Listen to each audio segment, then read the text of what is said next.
hold it. Just hold it right there. Just stay right there, Mickey. That's the shot. That's the money. That's the most disturbing thing I've ever seen. Oh, and Ahmed Zappa with hair. Holy shit. Anyways, welcome to the Plump. So, I know Jay's watching from his couch. Oh, look at little Brian Green, little Brian Austin Green. And hopefully Some of you others are joining. Buddy will be joining later, according to him. Oh, God, it's back. It's a repeat. Dark Lord Blood. That was a good one. Anyways, welcome to the Plump. So tonight we're going to be barroom brawling.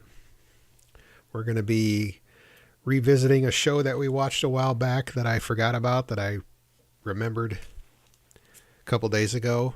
Remember You Can Be a Star? It was the country music talent show from the 80s on the Nashville Network, I think. We're going to watch another episode of that. But before we do that,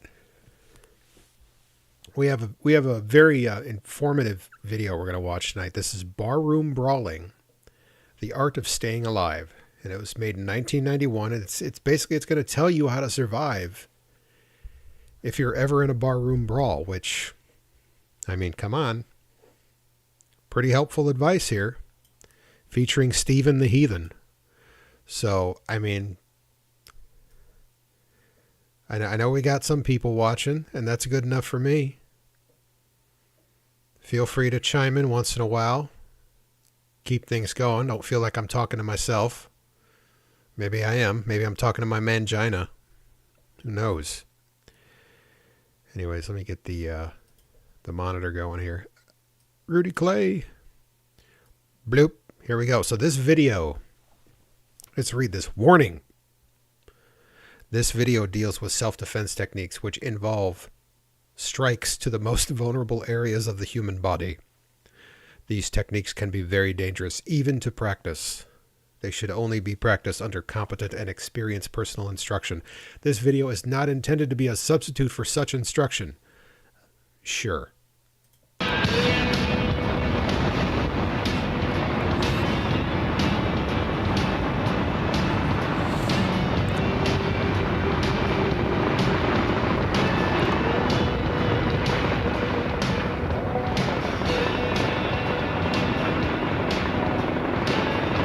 Okay, so the art of staying alive in beer joints, biker bars, and other fun places.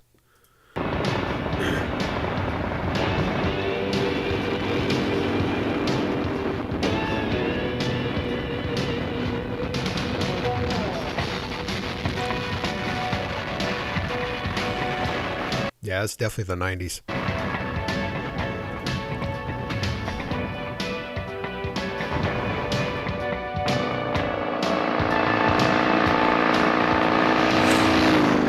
Fucking sleazy writer.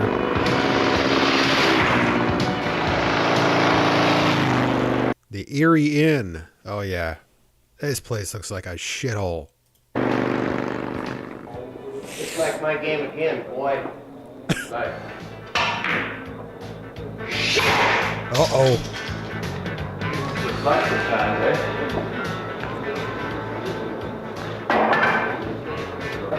Oh, he's losing it. Oh, look at that. There's someone's sweet thing. I got some money to win back. Go get me a beer.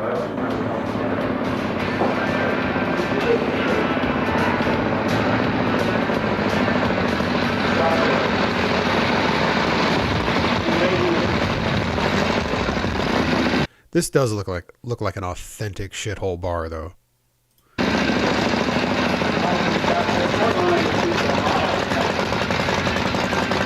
I got it there.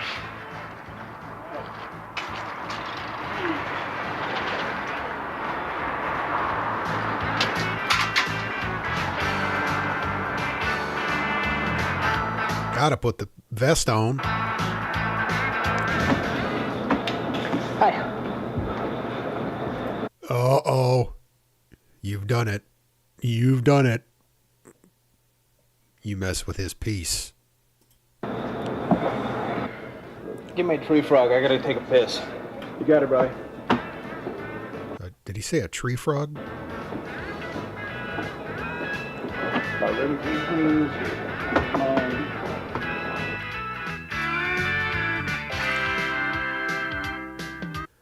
I mean, these guys are pretty authentic. I mean, these guys, this is something you'd see now. These guys, the fashion hasn't changed much. You asshole! Oh, God.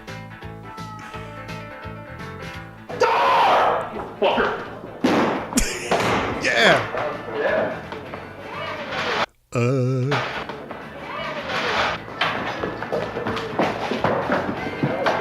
just got taken down by Piscopo. I'm just making sure everyone's okay, though. Just making sure. Cool shirt, though.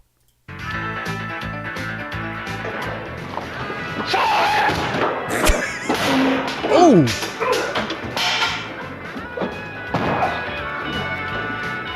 Must have been a balsa pull cue. Oh! I'll get you, damn it.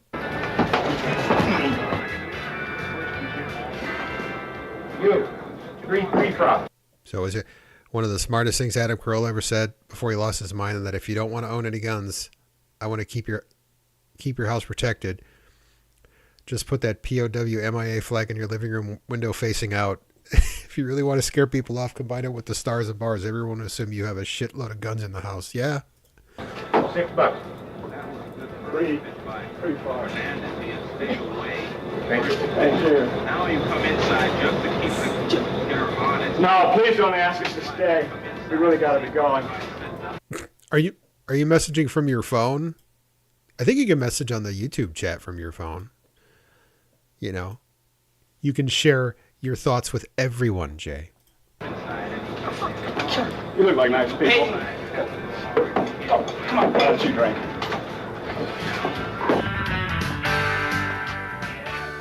You dig the place, Falcon? Yeah.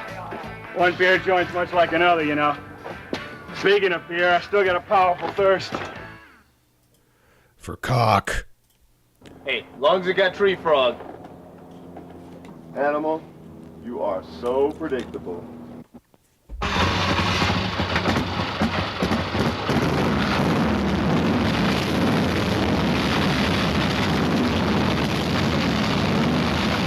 What'd you say? Huh?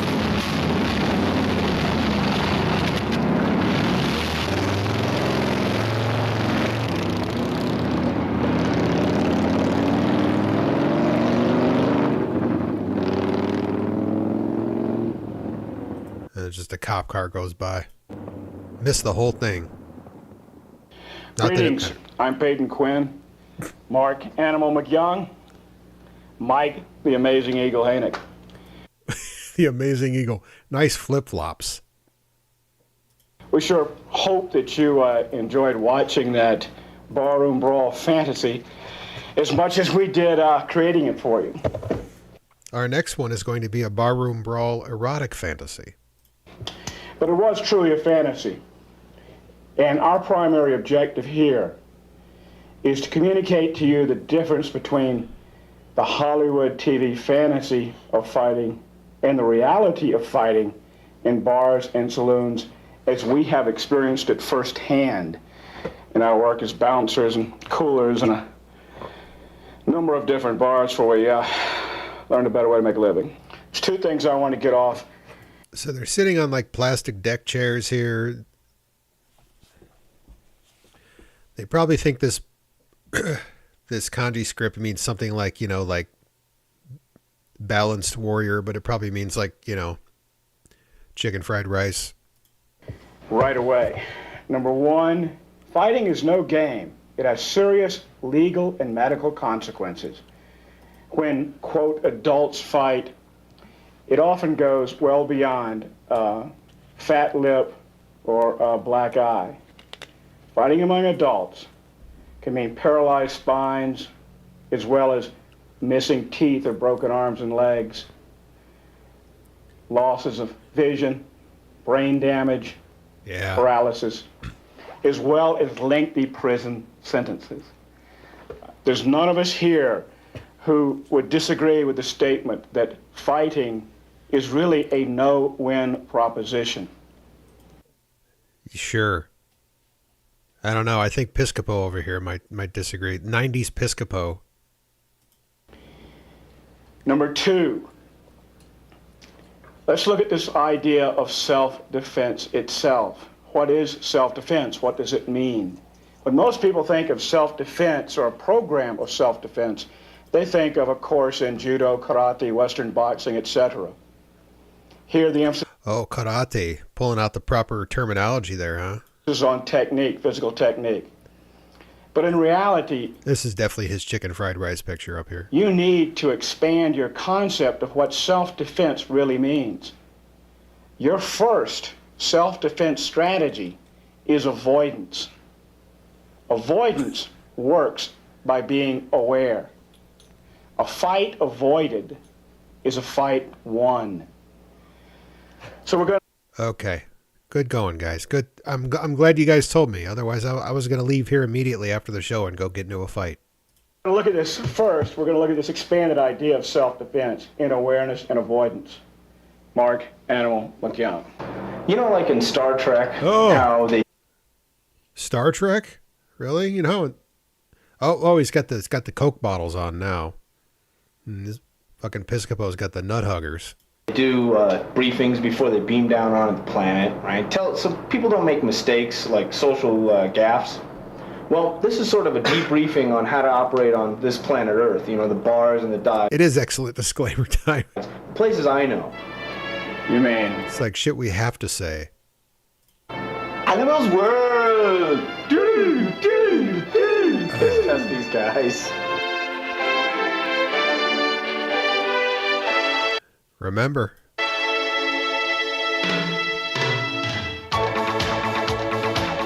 All right, let's take a look at the attack of Stephen the Heathen on my precious body. Wait. Awareness is the key to avoidance. Awareness. Let's take a look at the attack of Stephen the Heathen on my precious body. You asshole! First off, in our collective experience, not all ambushers will give their intended victim this kind of vocal warning before the blow. However, many do, which is a definite point on your side. So let's consider why they do this. Knowledge of how somebody will attack is a definite benefit on your Fortunately for him, Stephen likes to be pulled by his ponytail. It's his kink. He immediately relaxes like a kitten. self-defense, tactics, and survival.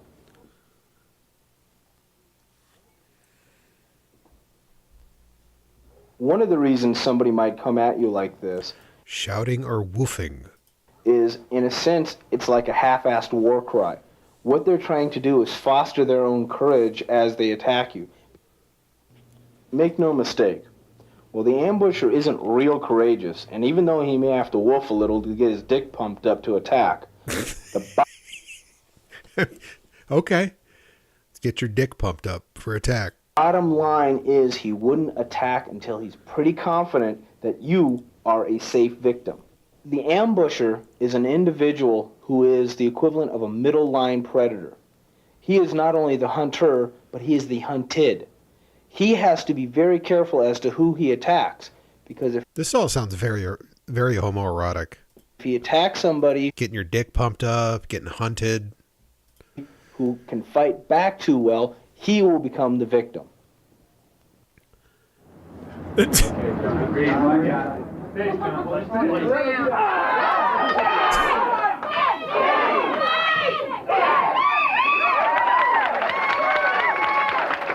The fuck you beating up on him? What you beating up on Bullet Bill for? A bit later, we're going to look at things that you can do to show the would-be ambusher that you are not a safe victim. But first, let's go back to see why some ambushers will shout out before they attack. The second reason for shouting is that it acts as a setup to allow the ambusher to close the distance between himself and his would-be victim. When drunk in the yeah. Oh, your fucking English teacher's taking a swing at you here.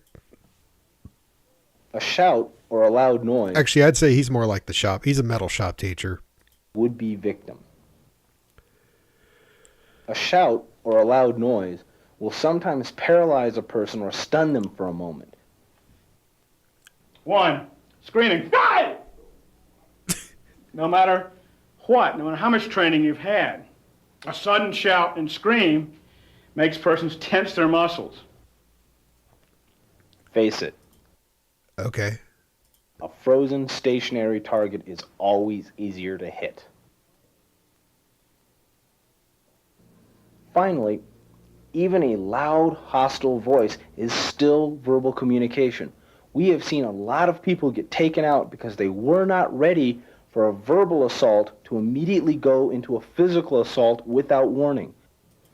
I mean, it's easy to kick the shit out of a guy with a giant fucking helmet thing on his head. The point is don't just stand there when someone is shouting at you and closing the distance. Get out of the way. It sounds so obvious, and it is. It fucking amazes me why so few people do it. Next, let's consider the more adept, at least semi-pro ambusher. This is more how he operates.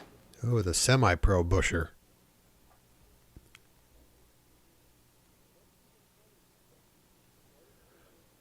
Notice he didn't say anything. He just closed quickly and uncorked his shot from my blind side.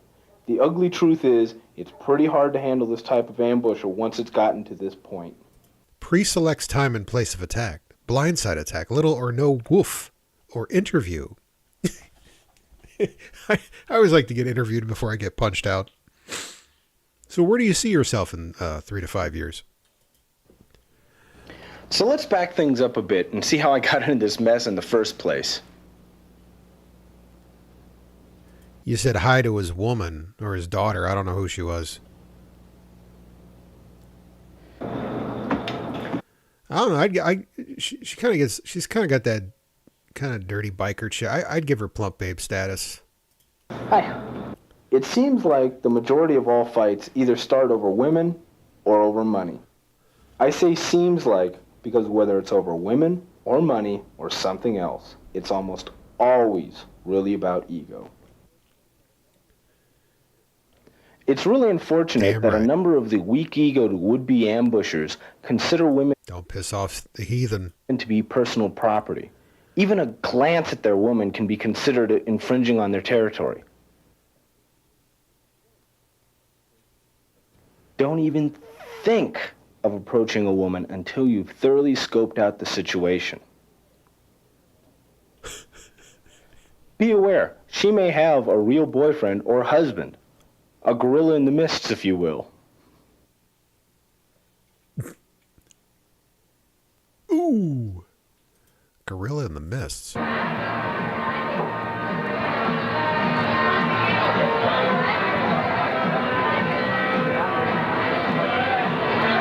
Oh, this guy's looking for trouble.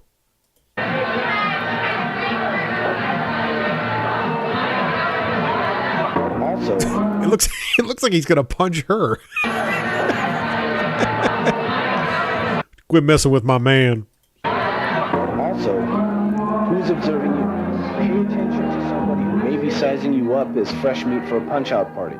So we get to play the game here. Is this 15-year-old boy or 30-year-old lesbian? I can't tell. Be aware of your surroundings. Choose a place where you can't be attacked from every possible direction. By choosing a strategic site to sit, you can limit the approaches that somebody can come at you from. The classic example of this is Man, mom jeans everywhere. Mom jeans and polka dots. the guy who sits in a corner with his back to the wall. One of the most fundamental concepts that you need to know to avoid trouble in these kind of places is that of personal physical space. In the animal kingdom, this is called territory. When another animal of the same species enters one animal's territory, there is going to be conflict. Is that Mario Van Peebles? Uh-oh.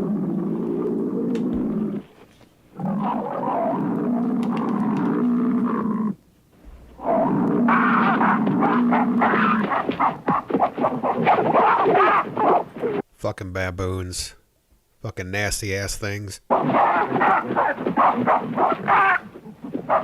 It's the same in the human world.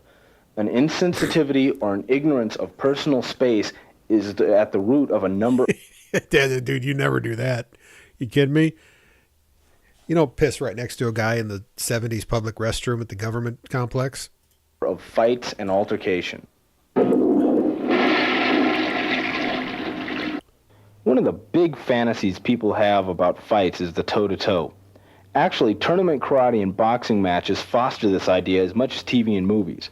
Real fight among adults rarely work like this. There's seldom any stand-up, back-and-forth action. Most times, once one guy lands a blow, he continues to pound the guy until it goes to a grapple or his victim is knocked down. Oh, he pounds the guy good.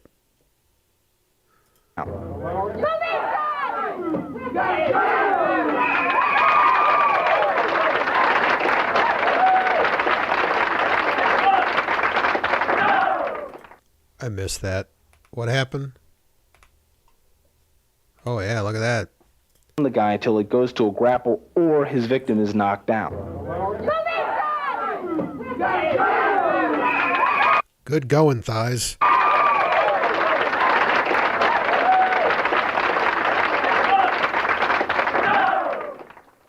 It's important to remember that when somebody's interviewing you for punch-out potential, one of the things that he's looking for is fear.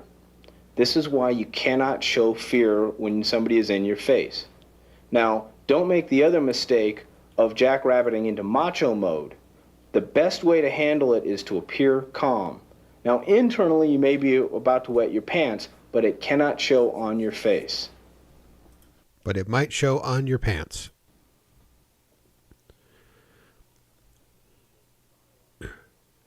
Ah, the fundamentals. Even in the most stylized of martial arts techniques, there exists the essence of a fundamental combat concept.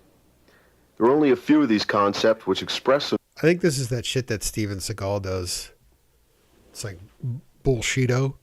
themselves in a wide variety of individual techniques across a number of different martial arts styles and fighting systems. Indeed, martial arts styles themselves can be meaningfully differentiated on the basis of which one of these fundamental concepts is emphasized. That's like when you push your little brother down. You just push him down by his face. These fundamental concepts is emphasized. Yeah. He pushed me. In Aikido, the concepts of circular movement, evasion, blending, and leading the assailant's aggressive energy are emphasized. Oh, we got the keyboard Seinfeld bass.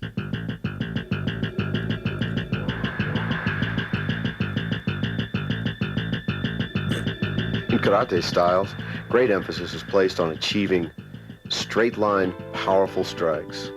In judo, it's the idea of unbalancing and body leverage to achieve powerful throws. Some modern forms of self-defense training have abandoned the traditional notion of a lifetime of study and endeavor to give the student the most pragmatic and applied skills in these concepts in the minimum time. Any and all of these approaches in any combination can be That's right. Get him, C. Thomas Howell. made to work depending on your own determination and spirit. The important thing is to practice with dedication and sincerity. This poor guy.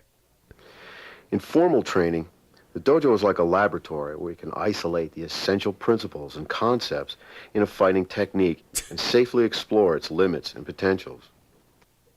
This is why mastery of concept and principle is far more important than simply amassing a collection of techniques. Just as the simple 8 notes of a musical Yeah, these guys are just like dancing.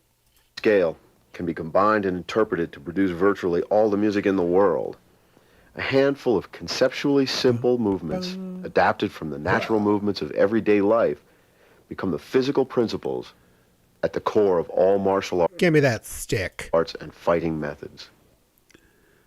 Now let's take a look at one simple idea from one art and see Oh, he busted his face on the fucking A1 bottle. how it starts as a principle, a physical movement, becomes a martial art technique, and finally, a technique for real fighting. This combat movement is no more than ordinary pushing All right. Funa Kogi Undo. Pushing, pulling. and pulling. Pull and push. Pull and push. All Push and pull. One critical concept you need to understand to make this pulling movement work is that you drop your hips before affecting. I want to see some more scenarios. Oh, what does this van say?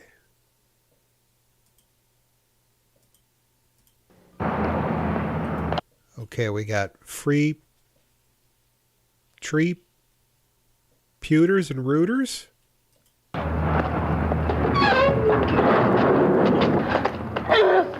Oh, it's just a rape van.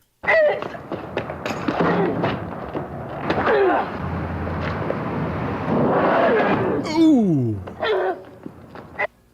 Ugh. Push, push, and pull. Oh, tree planters. Damn that VHS quality. Let's take a look at how I applied this combat concept of pushing and pulling Funakogi Undo to our fantasy bar fight. Ah!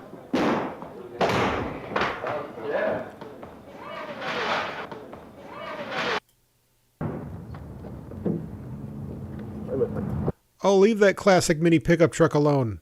Pull movement with environmental obstructions. In this case, another truck.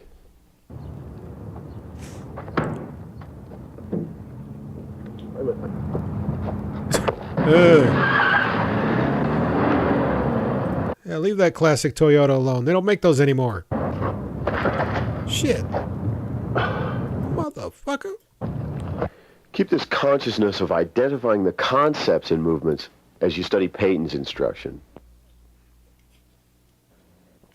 We are going to examine my barroom brawl defense within the context of these Relaxation, not contesting power, economy of movement, continuous attack, attacking on the enemy's preparation H to attack. primary combat concepts.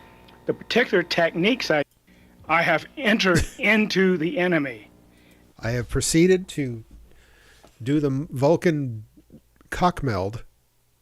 Next, with the pool cue attack, note that I first step off the attack line. Note my left hand is chambered for the blow to the head. This is not contesting Chambered. power. An economy of movement. Now we see continuous attack as I use the pool cue, which sets up the throw. All this is made possible by relaxation and flowing and blending with the And the other guy going along with your moves. attack. Not contesting power means stepping off the attack line. In order to step off the attack, Yeah, I want to see some more. I want to see some more like scenarios. Okay, here we go.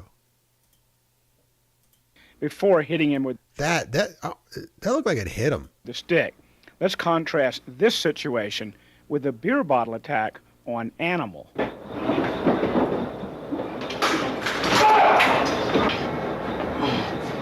Damn you! I'll get me gold.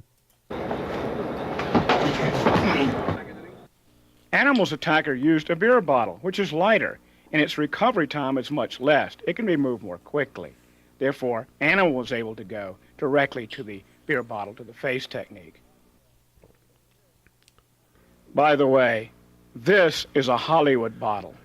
Yeah, I know. It's a sugar bottle. This is a real bottle. Real bottles don't break too easy.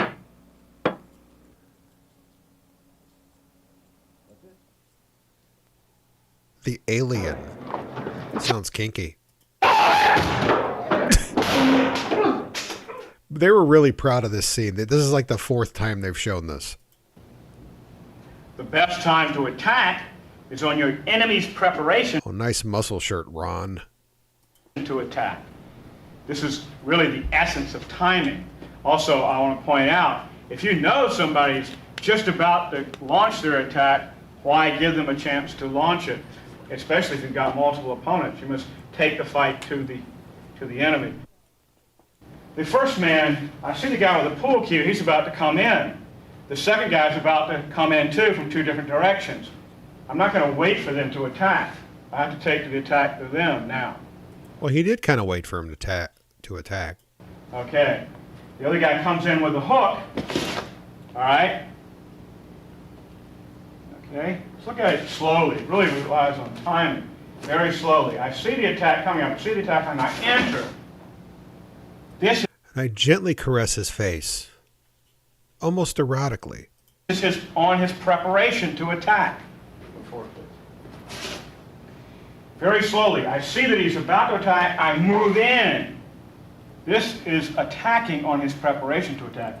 This helps when everybody moves really slow and predictable. Now notice what I've gotten here. Let's do it very slowly. It's a hook. I'm turning so I don't get the hook. Yeah, that was, I agree. Yeah. As soon as I was old enough to smoke, which I never did, but once I became old enough to smoke, they stopped using those things. But I remember, yeah, as a kid, they were everywhere. Every restaurant. Hook, and I'm turning him with me. And then I'm dropping the elbow, I'm dropping my elbow, and I'm dropping his face at the same time. I have to ask Buddy if he ever remembers buying a pack of cigarettes from the cigarette machine. You know, because he's way older than me, so he might know.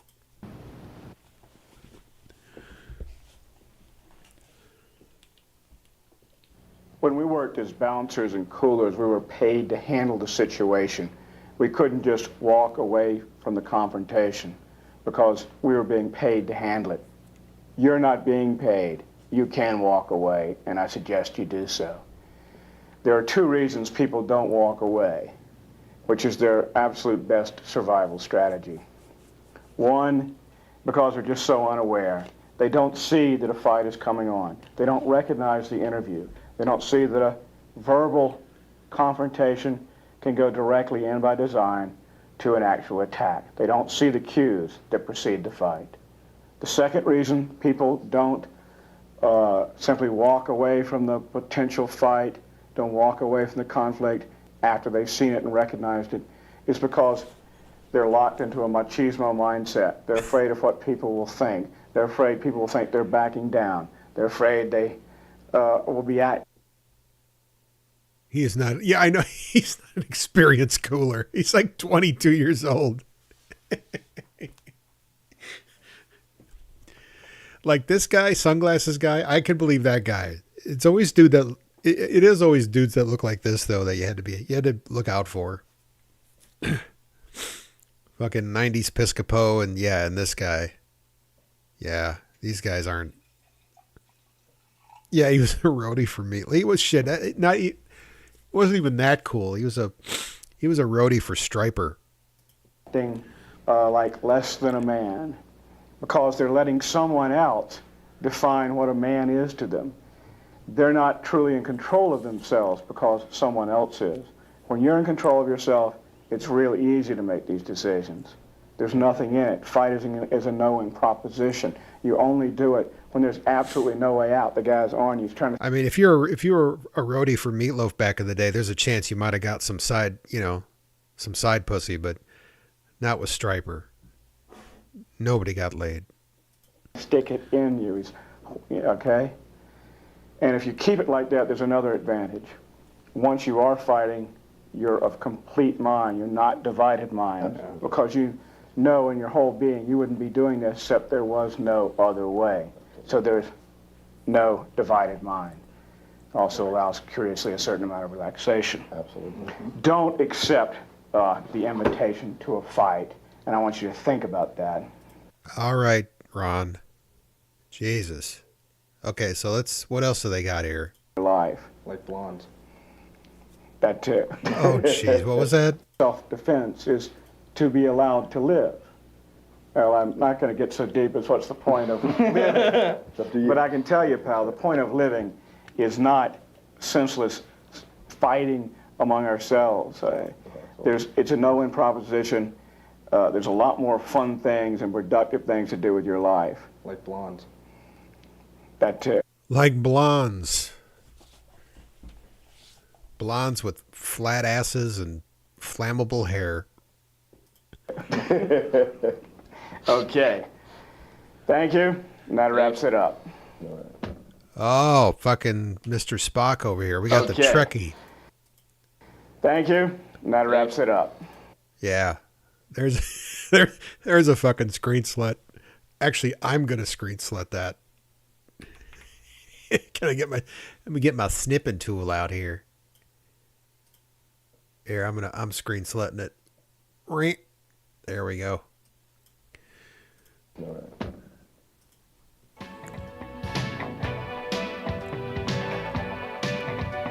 These books by Mark Animal McYoung are Pool cues. Yep, pool cues, beer bottles, and baseball bats. available from Paladin. Fist wits and a wicked right. And a hard cock.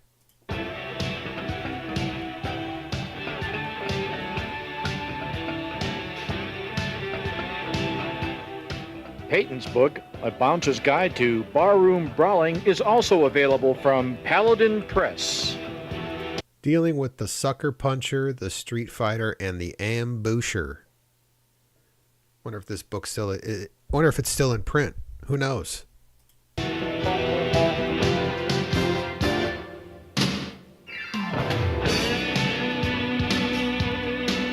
Ouncer's Guide to Barroom or Rolling.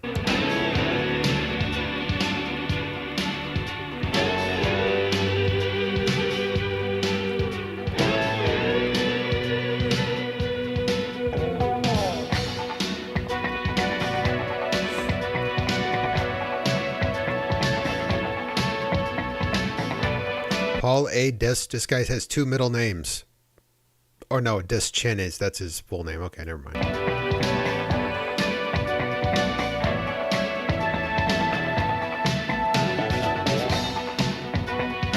There, special thanks to Stephen the Heathen.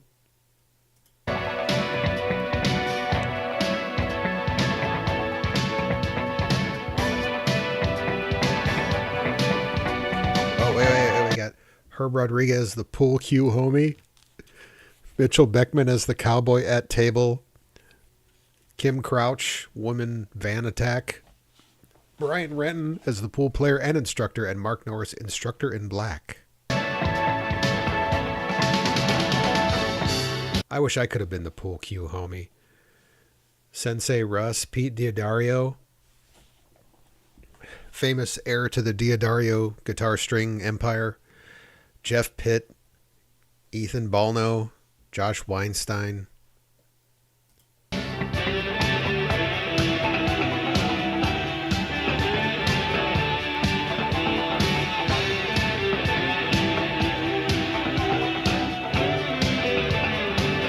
You're Puerto Rican or black? Yeah. It's the only way you can get away with it.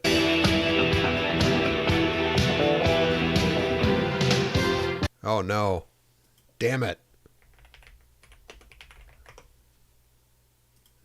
You know how it is. We see a phone number. We call.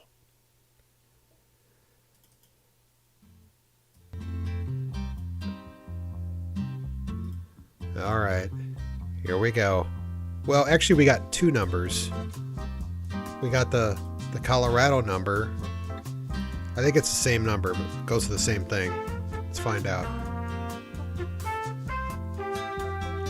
Okay, 1-303-443-7250.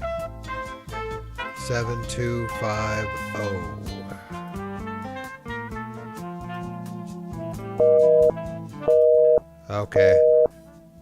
Nope, that number's no good. Let's try the 1-800 number. 1-800-392-2400.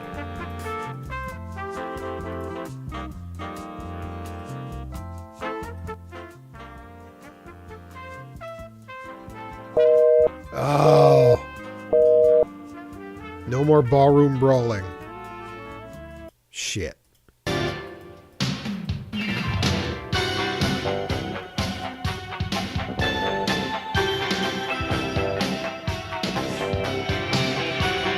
Very intense music.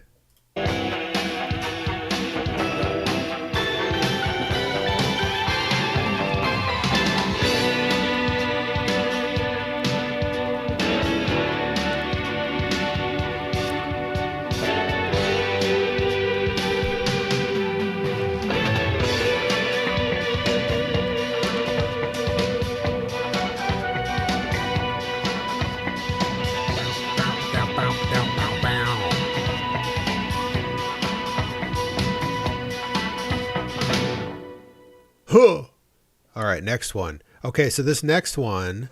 Okay, this is Bass Rootin'. All right, this is the opposite of the last video. This guy tells you how to start bar fights and then how to end them quickly, probably in death. 6 minutes. It's all you need. Let me tell you first that I've been around. I've been a bouncer for many, many years. Bang, bang, bang. It's a street fight. Never look away from your opponent. Look, sir, I really don't want anything of this. And I go whoop, like this, and I slit your throat, and it's over and out. Everybody underestimates the kick in the groin. Boom, that's the first thing to do. I follow up, bang, bang, bang. Right away after that, dang. See what I'm doing? Boom, that's the left elbow right there. I can also deliver, bang, headbutt out of nothing. Boom, the right elbow, bring right straight. Maybe now the headbutt comes. Knee to the face. And look what we got here. Smack his face. Smack his face, create distance, and grab a chair. You can slam it into his face, you can stab with it, and while I throw it at him, I would kick him in the groin, boom, right straight. Gonna bounce his head on the table 10 times or something. Don't you ever do this. Right? I like how he sings it. Right away you say, okay, I'm sorry. Bang, bang, bang, no I'm not. And he comes in, boom. He should be the president, yeah. I know, but even if he's... I don't even care if he's probably not American. Front kick, boom, boom. Simultaneously, the elbow in the head, grab his wrist, grab your own wrist, and bend his arm. I control him, you see? Knee in the head, I can bounce him against the wall, everything I want to do. We grab, but just to make sure, we grab this arm also. Now we're in total control. He tried to kill me, so I gotta return it the favor. I step underneath here, and now I'm controlling him with my head, and I can stab his own knife here in the liver. Stab in the liver. Stab in the liver. Watch. I'm grabbing the inside of his hand like this. 1, 2. Support his elbow. I can, of course, kick him in the head. I really want to be. I can put my knee on and break the arm. Never, ever let him take that choke. Because if you're out, God knows what they're going to do with you. He's choking me and he's going to lift me up. Huh? I'm loose. Okay. 1. Kick to the knees. Or maybe a heel. Heel to the balls, and I can lean forward, and go back with a heel to the balls, headbutt to the head, kick to the leg, heel to the groin, all the way going like this, and come back with a headbutt to the side. Somebody's telling me that about my wife. I'm sorry, sir, but I'm gonna break your leg. I grab his toes, and then I'm gonna go like that. This knee will be shattered. You get your arm, you break the kick, bang, right straight. Or he grabs it again, go out, bang, left straight. Pushing down as hard as I can. I make a turn, and you see, I got an arm bar on him. Now I got the little head crown. I got a little arm crown. I'm going to snap it off and make a little hat. Boom, kick in the groin, bang, right straight. Wrong move. Don't do that to El Guapo. Block, wrap, boom, strike, boom, elbow. Once he's down, boom, knee to the head. I'm grabbing his arm. It's full power. I hit his wrist. This is a wrist lock right here. I pull it. Ow, ow, ow. Bang, bang, bang. And you know these people, they're talking to you. Something's going to go wrong. And you want to choke the guy out. Support his arm. I mean, who wouldn't? So you can go underneath his armpit like this, and I step in. I grab, and I squeeze everything together, and watch, he will tap. Grab the heel and extend. And he taps. All the way like this. Oh, jeez. And he's going to break his leg. If he puts it on, and he pulls my head forward, that's powerful. See, I cannot go back. I push up like this. I use the power of my hands. go to the side, grab his legs, whoop, and now I'm gonna land on This is some straight up wrestling shit. Yeah, this is pro wrestling. him. Boom. I broke somebody's ribs. So don't take the kick. Grab his leg because he's gonna hurt you. Wait. The comments on this are my favorite. Yeah. In this video, he'll teach you how to turn a simple verbal dispute into a life sentence for first-degree murder. Here's how you defend yourself against someone that's sitting down cross-legged. The best part of this video is that boss starts every single fight. Yeah, he's 80% in and he's started 100% of the fights. He kicks here, whoop, bang, bang. He's defending himself. Bang, bang. I start punching. Now turn in, whang! Step to the side. This stretch, punch, whoop, take it down, punch here, kick in the front, kick to the face. I got the side, punch, grab his neck this time, start knee down, push him down, step to the side, pull him around, put your leg forward, and now lean backwards, and there you And ejaculate. have it, the crucifix. Grab his neck this time and start knee. Push him down, grab tight, like defend. I like what he was fighting in the bar better. Here, he cannot defend the head. He cannot defend the body. I can rain these as long as I want. Climb on top, start bouncing away, elbowing. You can always go, finish the job. It's starting time again. I start beating, elbowing. Yeah, this is basically how to get a first-degree murder charge. Good hand, that would do it. Hold the leg, kick in the groin, step over, make the leg, break the leg, or kick me in the face. Don't. This guy is currently 60 years old. He's from the Netherlands. I was going to say, he's kind of got like this European, like, nondescript European accent. His nickname was Boss, or El Guapo. Okay. I want to know if this guy's got a record, like if this guy's got like multiple assault charges though. Hall of Fame. He did his last fight in 2006. Oh, he did pro wrestling. He competed in Japanese pro wrestling following his pancreas test. I don't know what that means.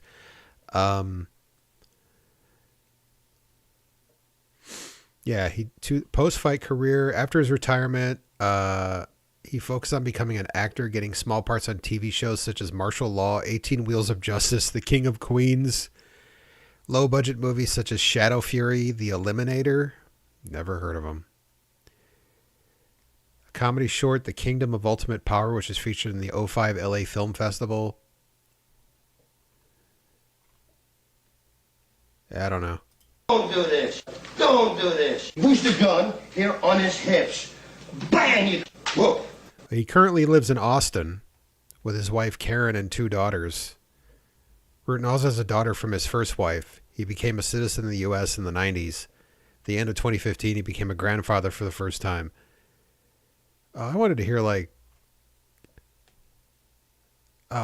about street fights. Rutten is known for his brawls and bar fights around the world. In particular, he once threw Paul Valorans through a glass window in a Russia via Kimura lock, where Valorans tried to bite his back. And immediately after, he disarmed and assaulted an armed bouncer. He also participated in a brawl that took place in a bar in Sweden, in which he fought several bouncers at the same time, resulting in Rutten being placed in Swedish jail. Whoa. No. Bang! I'm going to start hitting him. Maybe bang! 2, bang! 3 times. All the way. Boom! He's stuck. I'm going to go and bang! Bang! Maybe 2, bang! Maybe hit him. On the streets, everything is legal. I don't believe in an eye for an eye. I believe in 2 eyes for an eye. Whoa, that's fucked up. Don't you ever do this. Ed. All right, I'm going to take a quick piss break. I'll play this Danny Blaze and the Average Homeboy. I'm going to be right. No, actually, you know what? I want to play this. So I'm just going to take a regular break because I want to. Oh. Yeah. We'll be right back. Thanks for hanging out, Jay. It's kind of obviously it's a slow night tonight. Shit. Nobody's jumping in tonight. Everybody's got plans. I get it. We'll be right back.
If I had a horse, I'd buy it oats and fuck it. All right, we're back. Thank you, Ernie.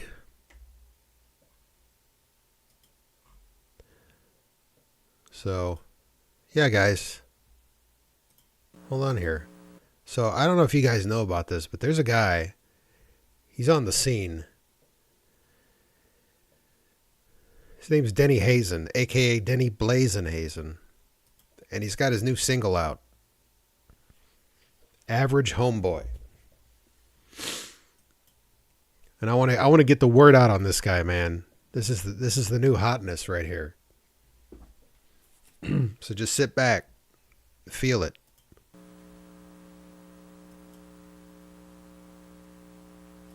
Before you start watching my video, I just want to say a few words. It's just a demo. The audio is rough because I was running it for myself. And the track is still just a keyboard. But I wanted to put my ideas down on videotape so you can see what I'm trying to market. Since the time that I've made the videos, I've been working in a recording studio to get the sound that I need. It's always a good sign when he has to give like a disclaimer, like, look, this isn't very good, but you know. Working on tracks for behind me, and I've also been working on smoothing out my rapping. So pretty much if you can understand what I'm trying to market, I think once you hear my audio demo, you'll just be blazed. And rapping's a way for me to express my point of view. And in mainstream music right now, there's not a middle-class average guy telling his point of view that's white. Any white rapper that's out there right now claims to be from the streets of urban areas. I'm not trying to be anybody that I'm not. I'm just a middle-class guy trying to express myself. And oh, how sweet. So hopefully by watching my videos, you can see that, and you can see how marketable it is. And I'm knocking on every door that I can to get my big break. So hopefully you can help me get my big record contract. All right, here we go.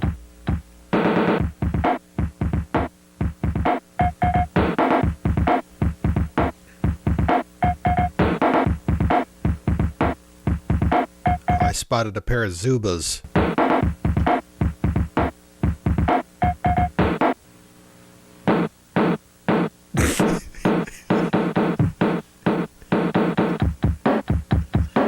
not the typical rapper that you'll meet. I don't live in a box, nor was I raised on the street. And as you can see, I'm not black. I don't do drugs, and I'm not on crack. Yeah. What's the problem with a rapper who's white? This is, it's Patrick Bateman's shittier little brother. Yeah. This is the one that turned out not to be a serial killer. It's like, oh, Jesus. We're all just fighting for our equal rights. Just because I'm not from the project doesn't mean that I can write $1 million checks. I don't even have anything to come back from that. I don't even know what that means. Was not born with a silver spoon, and I don't have a daddy who's a big tycoon. I have to work hard every day if I want the money to go out and play. You don't have to work that hard, though. I mean, you're still living at home with your folks. You know, I work really hard, 20 hours a week. Average homeboy. Average homeboy. My house is just middle class, and every week. Yeah, remember that 90s? That was a middle class home right there, everybody. Yeah, that was. He's just an average homeboy. And now that's what he could. That's all he could afford, man. I mean, he's just. I mean, that's just like it's almost a shack. My house is just middle class, and every week it's my job to cut the grass. It's not located in Beverly Hills. I'm struggling just to pay my bills. Oh, look at that car, $250, phone $100. Why is your phone $100? Electric $99. Damn. I don't have a butler or a maid, and my exterminator is a can of raid. Jesus. I get up every morning and make my own bed. I'm down to earth. I don't have a big head. I mean, he can barely afford a pool. And he can barely afford that in-ground pool. For enjoyment, I like to shoot some hoops, but not until I eat all my Fruit Loops. Shine in my car brings me lots of joy. Is he from Ohio? Oh, he just needed a fucking helmet that matches his Chevy Cavalier. I guess I'm just an average homeboy. Average homeboy. Average homeboy. Average homeboy. Average homeboy. I would like to have a Porsche Cabriolet, but right now I'll settle with my Chevrolet. Don't get me wrong, I am content. It's shiny red and there's not a dent. I think we as humans always want more. If we keep something too long, it becomes a bore. The trick is to be happy with what you've got. Make up. He's trying so hard to fit these words in. Plan and then stick to your plot. You want the Rolex and the gold ring. You can't get enough of those material things. Where does all of this ambition stop? I guess it doesn't till you reach the top. Average homeboy. Yeah. Average Homeboy. Average homeboy. Average homeboy.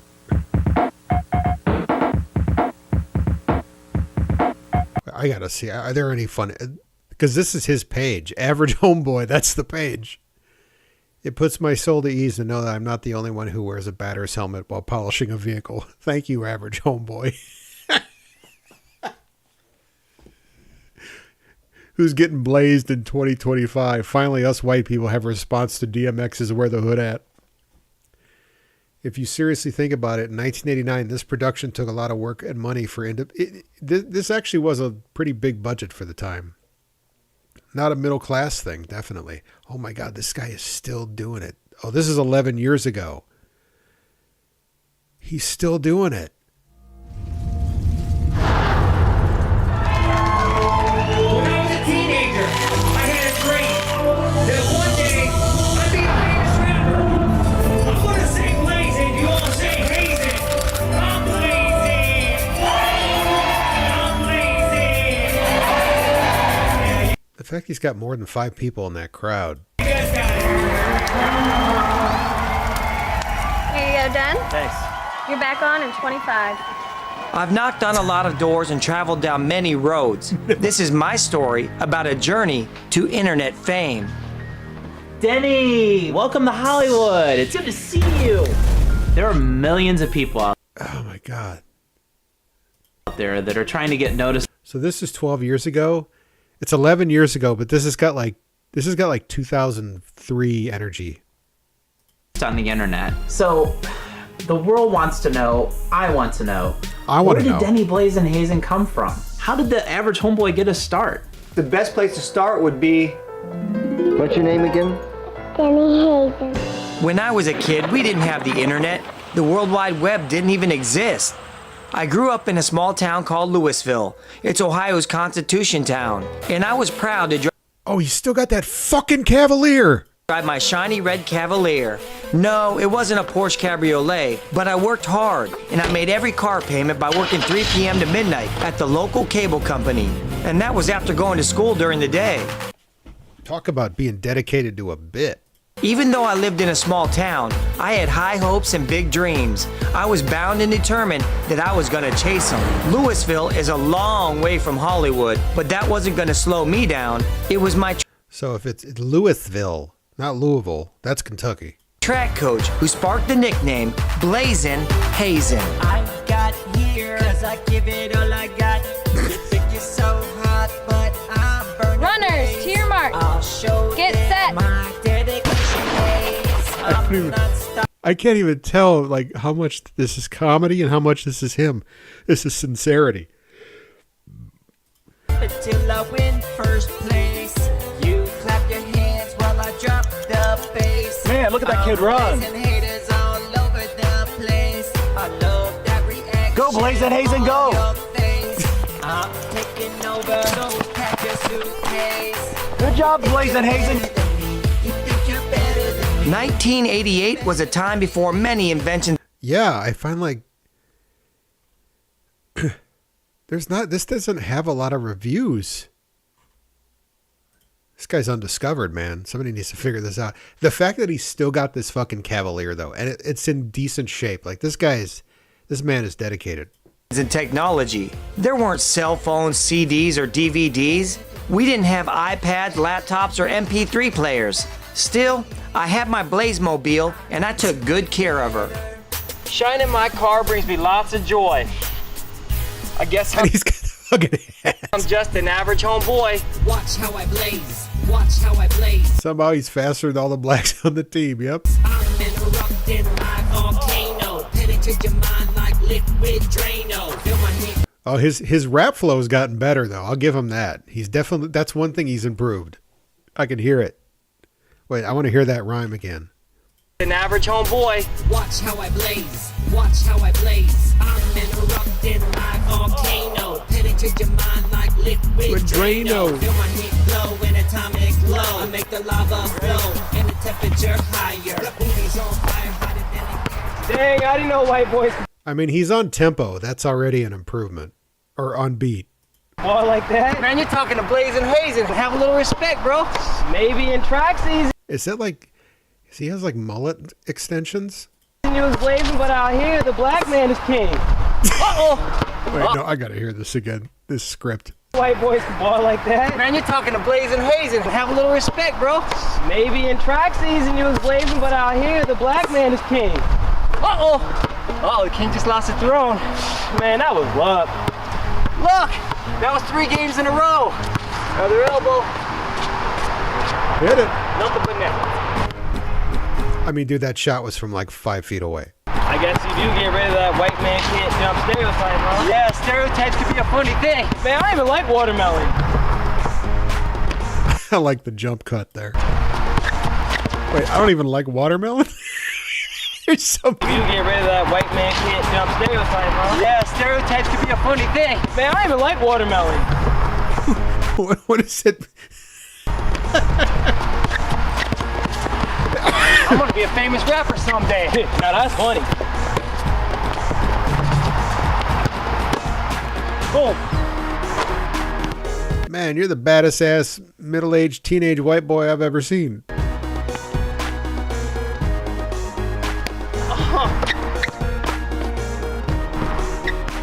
I can make a great rap song. Song, huh? Yep, I can make a blazing song. Yeah, about what, your Fruit Loops? Yeah, for enjoyment, I like to shoot some hoops. Not until I eat all my Fruit Loops. Okay, homeboy. Man, I'm not a thug. My stuff's the opposite of gangsta. I'm blazing hot. So the world's ready to be blazed, huh? That's right, the fire alarms can't detect the blazing hazing's in effect. Is this the son of that guy that was in the first video? Well, maybe the world is ready to be blazed. You just got blazed in basketball, didn't you? Yeah, whatever.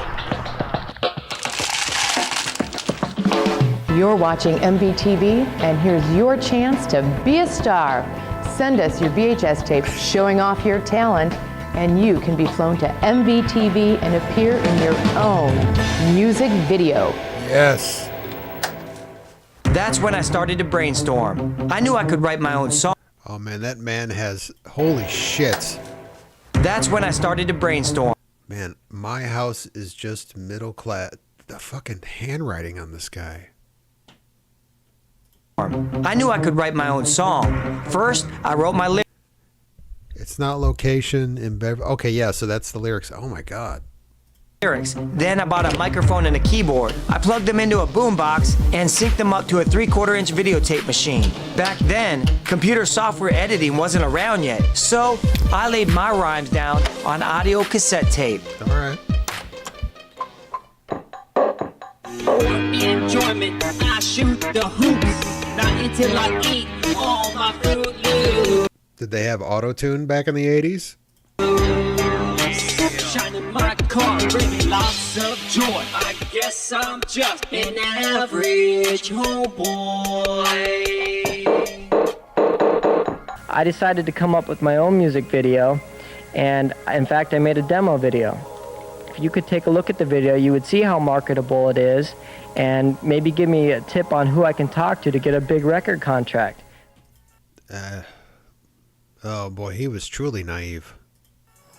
Hey, Bill, I got another package that's got to go out today. Well, hey, Denny. I see you got some mail going to the big city, huh? Yeah, I'm trying to put Louisville on the map. Wow. Hey, good luck then, man. Thanks, buddy. Take care. Got the Oakley windbreaker. I got to give him the fact that he's got the attire. You too. Then I just continued to work on smoothing out my rapping. My house is just middle class. Every week I've got to cut the grass. It's not located in Beverly Hills. I'm struggling just to pay my bills. I don't have a butler or a maid. My exterminator is a can of Raid. Excuse me, Mr. Cashman. We have today's demo submissions. Where did he... I don't... First off, why is he sitting on an old-timey rocking chair? Where is he getting these people? Okay. Let's see if we've got any platinum here. This is blowing my mind. I'm loving this. I think once you hear my audio demo, you'll just be blazed.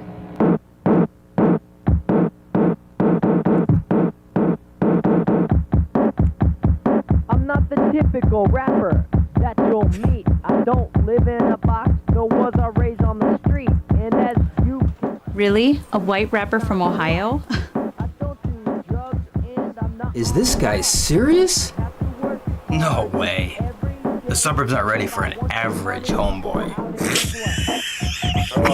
It's kind of catchy though, don't you think? Average homeboy. It's not the typical rapper, that's for sure. Yeah, he made an autobiographical rap video 2 decades ago, and then he made an autobiographical about making the auto...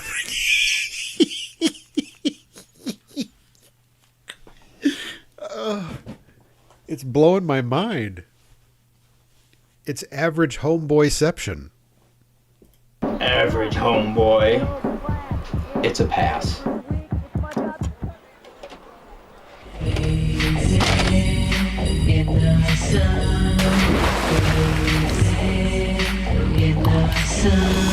I'm turning on the furnace and I burn it bright. I get you all sticky like a summer night. I mean, I will say his rapping has gotten better.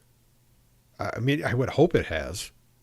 No, so tight it can't be hotter. I'll make it bubble over with boiling Hey Jay, it's a letter from Wally Brother Records. Oh, for real? Dear Denny, thank you for submission of The Average Homeboy. We regret we're gonna have to pass it this time. I wish you the best of luck with this project and thank you for thinking of us. Sincerely, Kevin Gellerton. Fucking You fucking suck, Denny. Wally Brother Records. See, I told you no record company want no white boy rapping for him. You need to listen to me. What is that? Your third rejection letter this month? Man, I'll knock on 100 doors if that's what it takes. I don't know, bro. I'll be honest with you. I don't even think they would even take the time to fucking type out a letter. That's a long shot you chasing. Hey, if you don't take the long shot, you'll never know. You know what these letters are telling me? The urban departments at these record companies don't want an average homeboy. For sure. The urban department. Yep, quite familiar with those. There ain't no suburban department at those record labels. Look, I appreciate you watching my back, but the way I see it, all things are possible, so I'm gonna give it a shot. All right, Blaze. I see where you're coming from, man. I guess they just won't let no honky in the rap game. Oh, it's okay to call a white boy a honky, but don't ever call a brother a name. You got it? Oh, I thought he was going to say it. Damn. Admit, my brothers were the one who created the rap game. Okay, but Thomas Edison invented the light bulb. You don't have a problem using those, do you? I'm just saying, it's gonna be impossible for a white boy to get a rap I don't even understand this argument. recording contract. White man can't jump, but black man can't swim, huh? Oh, I see. You got another stereotype to keep the black man down. I'm not trying to embarrass you, Jay. I just forgot. The black man isn't the king of swimming, is he? Okay. You wanna see a black man swim, huh? Yep, I'll believe that when I see it. I'm gonna show you something. All right, Jay. So why don't you step up here and jump in the pool and show me what you got? When I get done, Steven Spielberg gonna be calling my phone talking about, I need somebody for Jaws 18. Dunna, dunna, dunna, dunna, dunna, dunna, dunna, dunna, dunna. Prepare to be Blaze, homeboy. Oh no, there we go. Stay away from the swimming pool. The water's cool. He died that day. Better go to swimming school. Homeboy, you're not a fish. You flop around like licorice and chocolate pudding in a dish. Let's watch a splish. Denny, did you let that homeboy drown? Nah, he was fine once we fished him off the bottom of the pool. So what's next in your story, Mr. Blazin' Hazen, a.k.a. Denny Blaze, a.k.a. I mean, they could have just played this on... They could have played this on Adult Swim. And it would have went over like fucking gangbusters. Average homeboy. Well, I never gave up. I just kept making song after song, and I sent them off to record companies. BLAZIN. Blazin' Hazen is who I am. I told you in my letter why I know that Blazin' Hazen Since almost, yes. Since 12 years a slave. is gonna work, but I thought you might understand it a little better. I think you hear me knocking. I think I'm coming in. I'm a white rapper. I'm white. I like rap. What's the problem? Yeah, I'm a white rapper. I love rap music. Okay, we get it. I'm gonna keep on rapping and rapping and rapping. I'm gonna rap. I'm gonna rap and rap, Rippity rap. and I'm bringing Well, he's in Ohio. I'm guessing that's Lake Erie. all the white people who want to rap with me. I want to rap till my head falls off. I think you hear me knocking. See, this is what I'm talking about. Folks who aren't from the Midwest. See, if you live in the Midwest and you're near a Great Lake, people don't understand. Like, people on the coast don't understand. They're like, wait a minute, that's in the Midwest? Because it looks like an ocean, right? No, it's a lake. I think I'm coming in. Like, this is like Lake Michigan gets fucking at least just this crazy. I'm bringing my rap music with me, so watch my demo video, okay? Now, won't you please throw this CD into your CD player and listen to it, and close it in the package. Also, at the end of this tape, I put some of my video demos on. And? And I was right, the hard work paid off. It just took 17 years longer than I thought it would.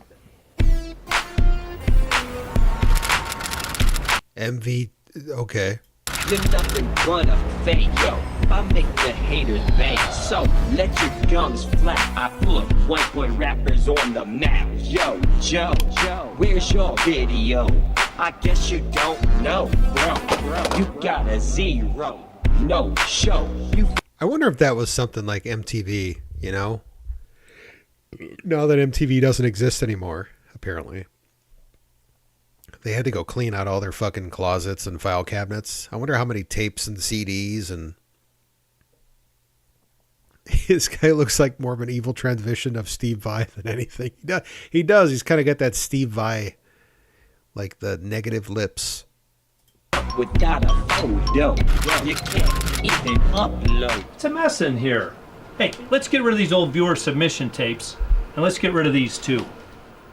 I'm sure those tapes contain many dreams, and they were headed for the garbage. But sometimes, fate has other ideas. Thank goodness, the intern found my tape. Mike was curious to see who the average homeboy was, and what other kind of stuff might be on the tape. So, Mike rescued my rap demo. He took the tape home to check it out. Soon... I bet you there's some gold on those old viewer submission tapes back in the day. They tossed out a bunch of that shit. This inquiring intern would find out what it really meant to be blazed. For enjoyment, I like to shoot some hoops, but not until I eat all my Fruit Loops. Shine in my car. I gotta upload this to YouTube. I got my college degree and went to work as a videographer. Little did I know that years later, my rap demo would surface on the internet. Oh, now it's all coming together. You're counting down the world's greatest internet videos. At number 3 is The Average Homeboy. I've said either people I find out either really love it or they really hate it. How would you describe it? Well, Average Homeboy, back when I made the song, there weren't really white people doing rap music, especially suburban guys. I'm pretty sure I was the first guy to be rapping while mowing his front yard. 96.5 Kiss FM, it's Jav and Joel. We're hanging out with Denny, Blaze, and Hazen tonight. Definitely one of the most entertaining, compelling, fun to listen to hip-hop tracks I've heard all year. We've got a very special treat for you tonight. Before Vanilla... Okay, before Vanilla... Okay, see, this is an actual show. This is probably one of those shows where everybody's there ironically. It's a bunch of millennials, right? Ice, before Eminem, we've got the first original Average Homeboy, Denny Blaze from Cleveland. Give it up for Denny Blaze. Billy White's suburban mediocre. I know, it's like, I was the first. Like, no, you weren't. No, you weren't.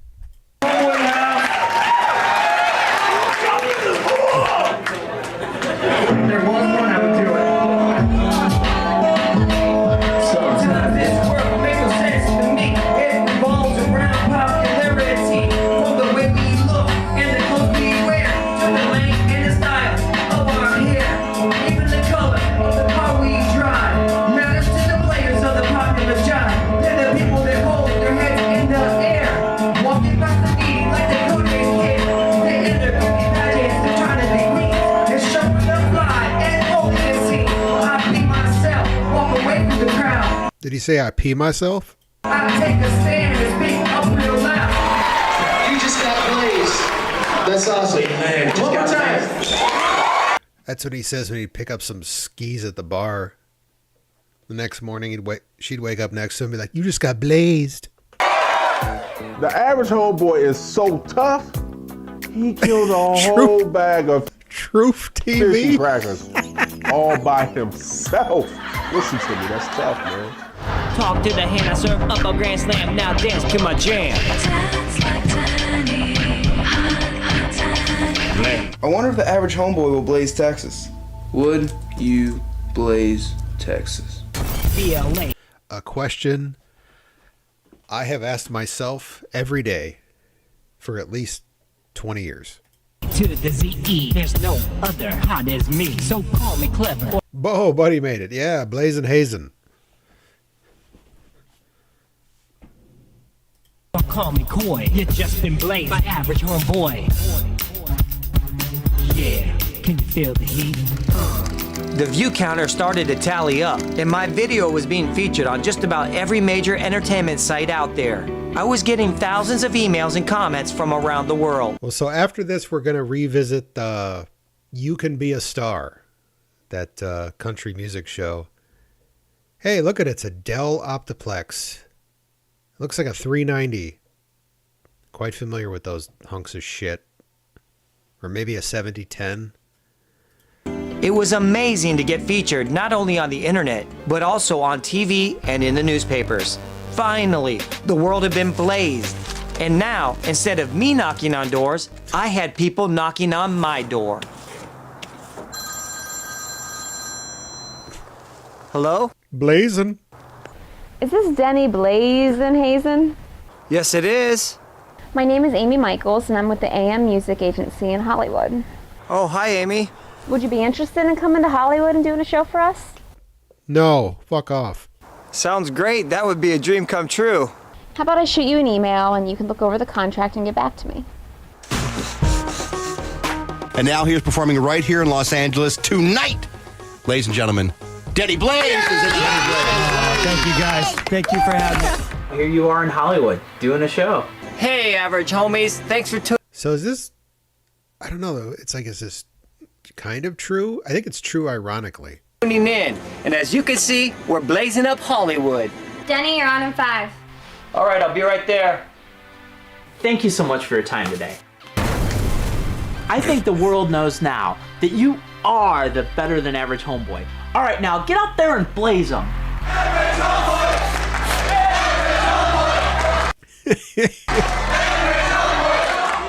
We're gonna blaze up the whiskey and go-go tonight, You're in the mix with the average homeboy.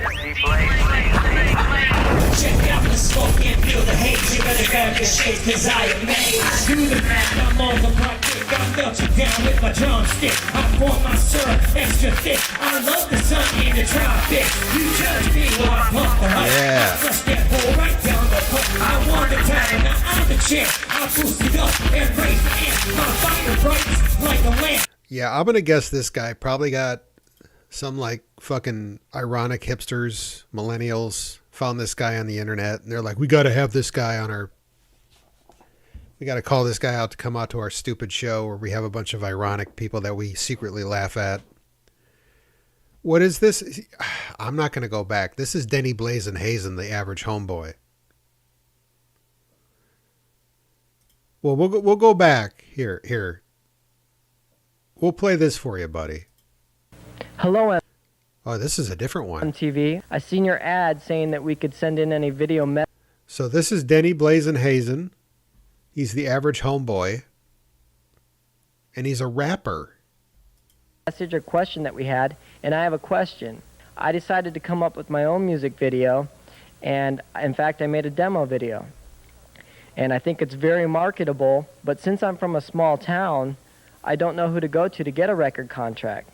And I thought if you could take a look at the video, you would see how marketable it is, and maybe give me a tip on who I can talk to get a big record contract.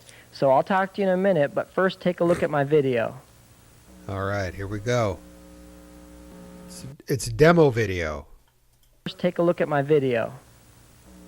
See, a demo video titled Blazin' Hazen, performed by Denny Hazen.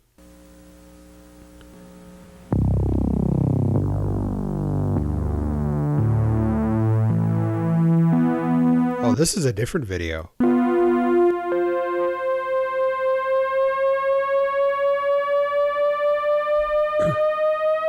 This must have been during his blue period, his existential period.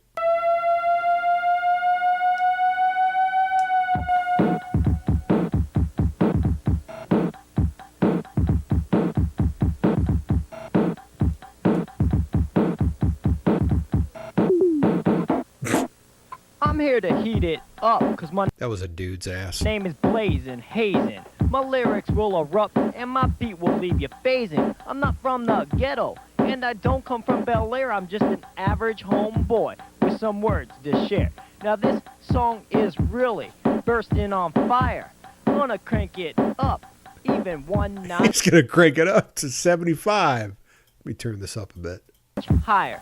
So stay back over there, behind that mark. Cause if you don't, you might get hit by a spark. The steam that I create will break you out in rashes, or these rhymes may turn you into ashes. There's no defense for this blazing heat. It could make you melt right there in your seat.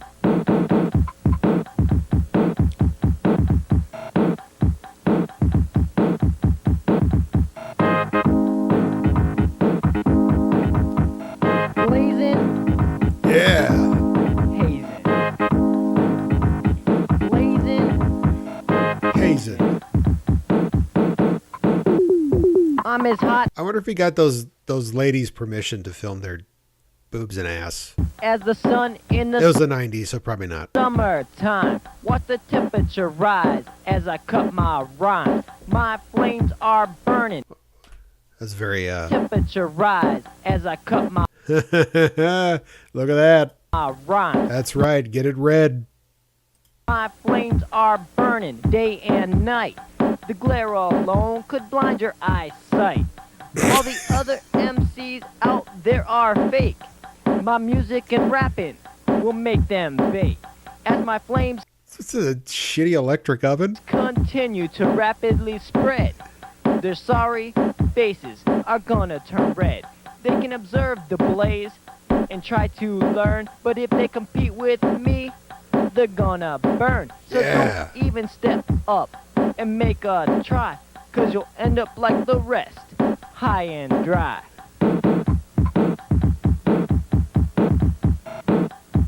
Nice form on the dive.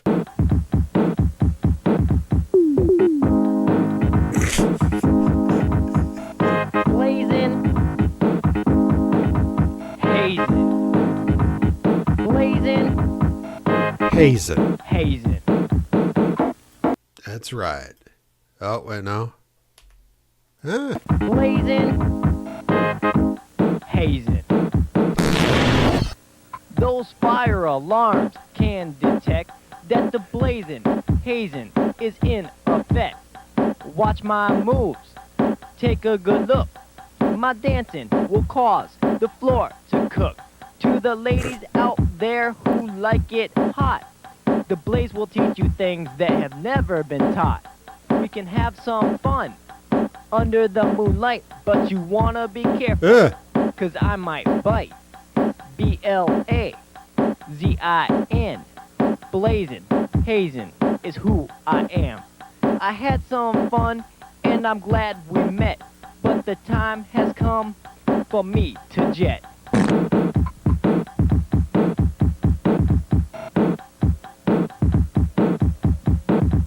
Blazing, blazing, Hazing? hazing, Yep. blazing, hazing. Titty. Blazing. I hope that by watching the video, you can see that blaze and hazing is a marketable concept. And my question once again is, could MTV help me find, a way to get a record contract, whether it's giving me somebody's name or giving me a record company that I can call or write, or just any help that you could give me, I would appreciate. And I just want to say thanks, MTV, for listening. Turns out MTV could not help him. All right. We'll say he's got more of. Oh, I'm not. I don't want to go down the Blazing Hazen rabbit hole too hard here. So let's continue from 5-6 months ago with another episode of You Can Be a Star.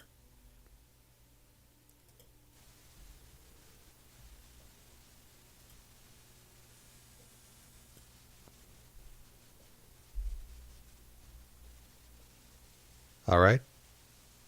Any second now.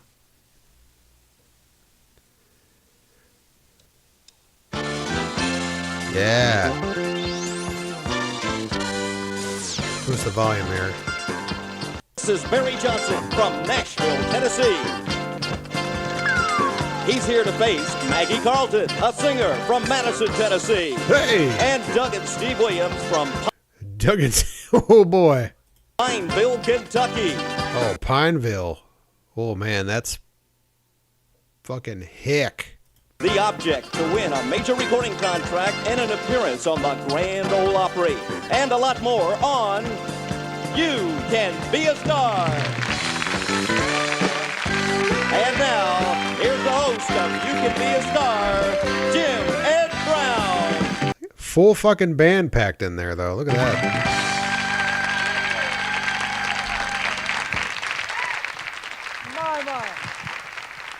Hello, everybody, and howdy-do to you sitting out there watching us in your home. We are glad that you would join us on You Can Be a Star. We've got 3 contestants ready to do their stuff. We got members of our studio audience ready to help us pick our winners, and we've got 3 celebrities that we want you to meet in just a minute as soon as we say hello to the most casual man on the whole Nashville network. Ladies and gentlemen, Mr. Richard Reed.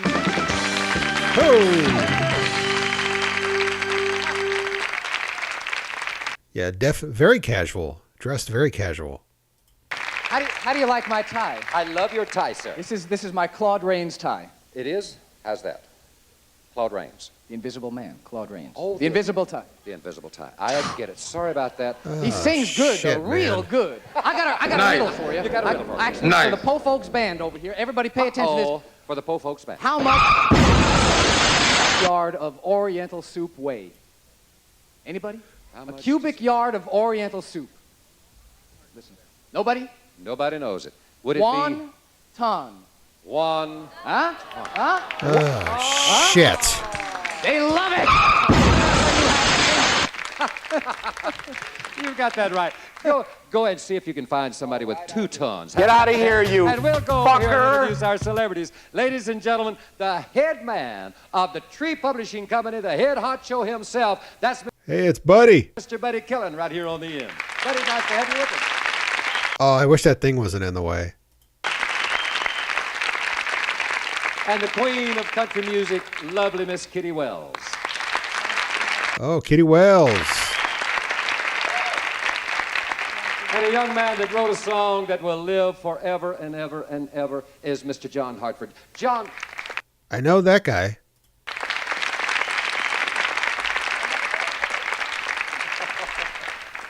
John, how many times has that song been recorded? Somewhere over 400 times. Somewhere over 400 times? You must be making an awful lot of money out of that. I'll tell you what, I got a feeling he can afford a piece of 3/4-inch plywood every once in a while to dance on. But that's great. Kitty, I know that, how have you combined family and career? That's awfully hard for a lady to do. It really is, but I've been fortunate that I could travel with my husband, Johnny, and of course, when the children were small, my mother stayed with them, and we took them with us when school was out, and we finally kept the family together that way. Well, that's great. And you've got quite a few in your family that travel with you all the time, too. Mr. Buddy Killen, what is the biggest song that we have ever had, or you have ever had at Tree Publishing Company? Green, Green Grass of Home is probably the biggest, and King of the Road is the next. King of the Road is the next. And I love the Willie Nelson catalog. All those songs are in Tree and very big songs. Great. It's nice to have you all with us. Right now, we've got Richard sitting out in the audience, and he's got somebody that might have a story for us. Richard? You bet I do, Jim Ed. Remember, you can come down here from anywhere in America. Come and tell us a story or sing us a song. I've got a newcomer right here. What's your name? Very interesting. Well, listen, I've got a piece of advice for you, Aaron, because you're a newcomer. Listen, this has to do with health foods because they're very big this time of year. Health foods, right? Be careful what you read on a health food bottle. A misprint could kill you. Aaron, you listen to that. Think about it a little bit. We're going to start our competition right after this, okay, Aaron? Can I borrow this thing for a little while?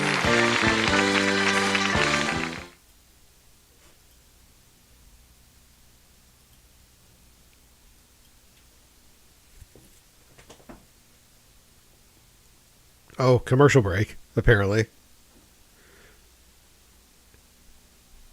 These are like raw footage And if here. you want to be a star, here's how we do it. Each day, we have 3 new contestants from all over the country, and they perform right here on this stage. We have 3 celebrity judges that can give each contestant... She did. She looked like she worked at a Baskin Robbins. She just got off her shift. Contestant up to 500 points each for a total of 1,500 points. That's right, big man. And we have 5 audience judges right down here who can give 300 points apiece for another total of 1,500, 3,000. Man, look at that hair.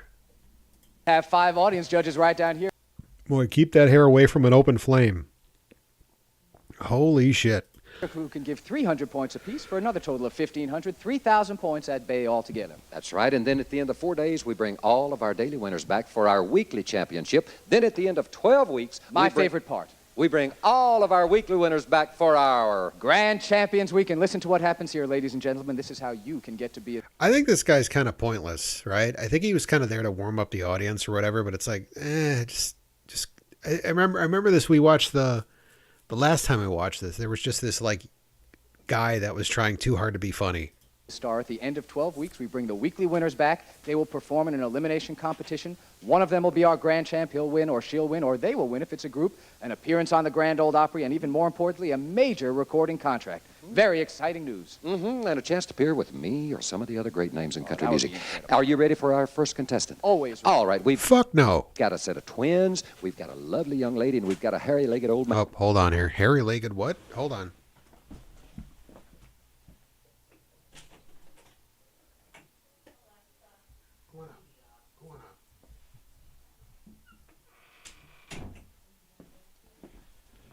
Okay.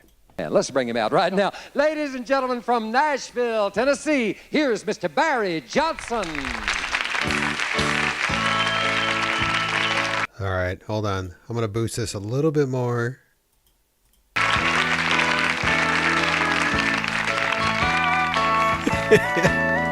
Would you look at what came down the road today? Oh, boy.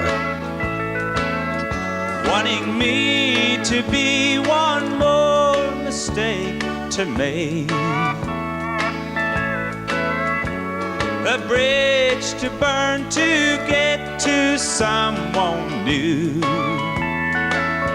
Hey, pass me by if you're only passing through.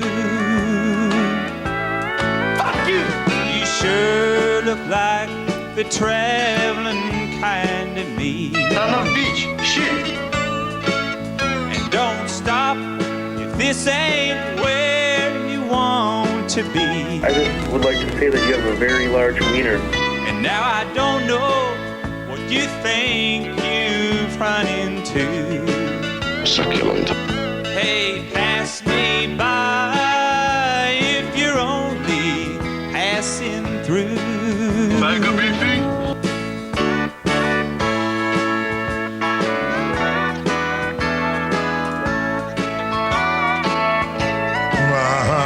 Now I'm not gonna be your stepping stone.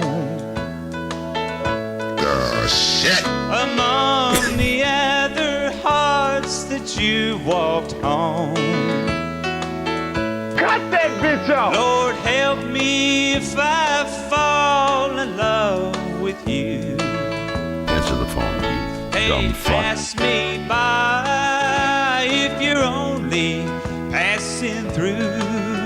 Bullshit! Hey, pass me by if you're only passing through. Get out of here, you fucker!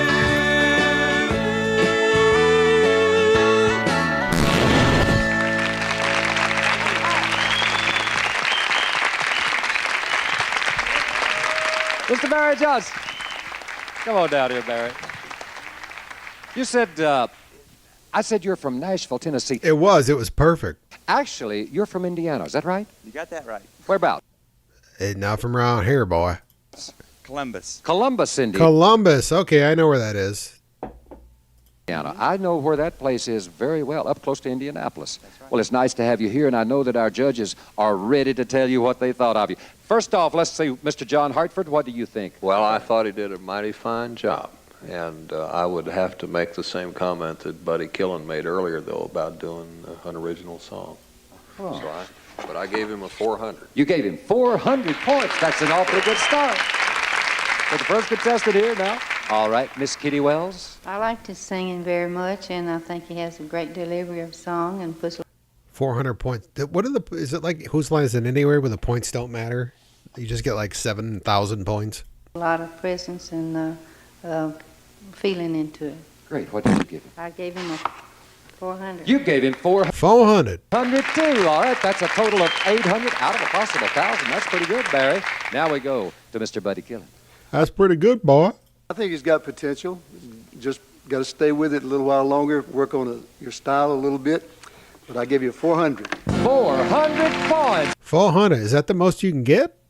All right, for a total of 1,200 points. Barry, that's great. I know you're excited, so you just go right backstage there, sit down for just a few minutes, and we will get our second contestant out here. In the meantime, I want to tell you that all of our audience judges, they keep their votes all tied up, and we don't get to them until all three contestants have performed. So, now let's go. By the way, this hair, man, this is like the signature Nashville hair back in the day.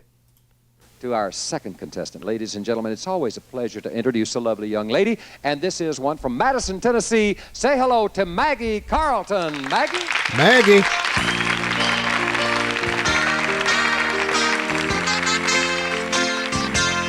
God, that guitar is fucking piercing.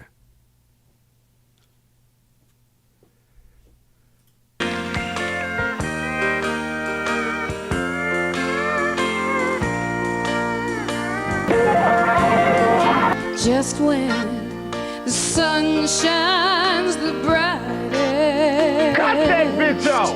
and the world looks alright again. All right, close the fucking doors. Will you close the fucking doors? Close that fucking door! You can't believe your eyes. Sometimes you just can't win. Bullshit! Oh, my love never meant much to you, dear. Bullshit! I was all Yeah, Peavy and Carvin for sure. Lots of Peavy. Miles of Peavy. always a friend. Bullshit! Why did I fall? You have no heart at all. Sometimes you just can't win.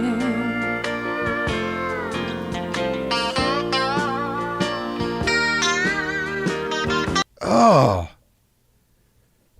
I'm really bothered by that tone.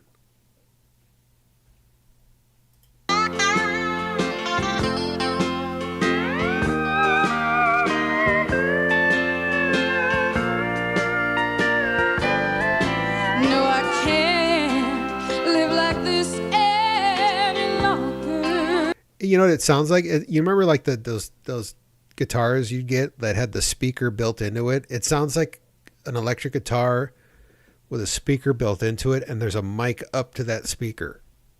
Now, knowing just where I stand. Oh, darling, you don't care. And sweetheart, it don't seem fair. Sometimes you just can't win. Oh, sometimes you just can't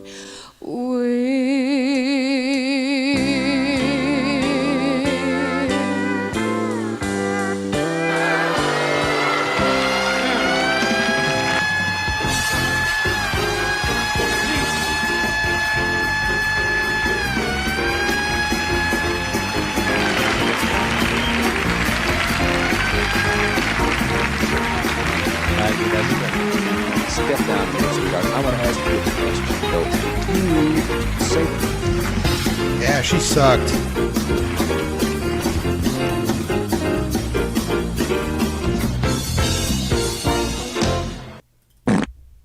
you're from Madison, Tennessee. How long have you lived in Nashville or Madison, that area?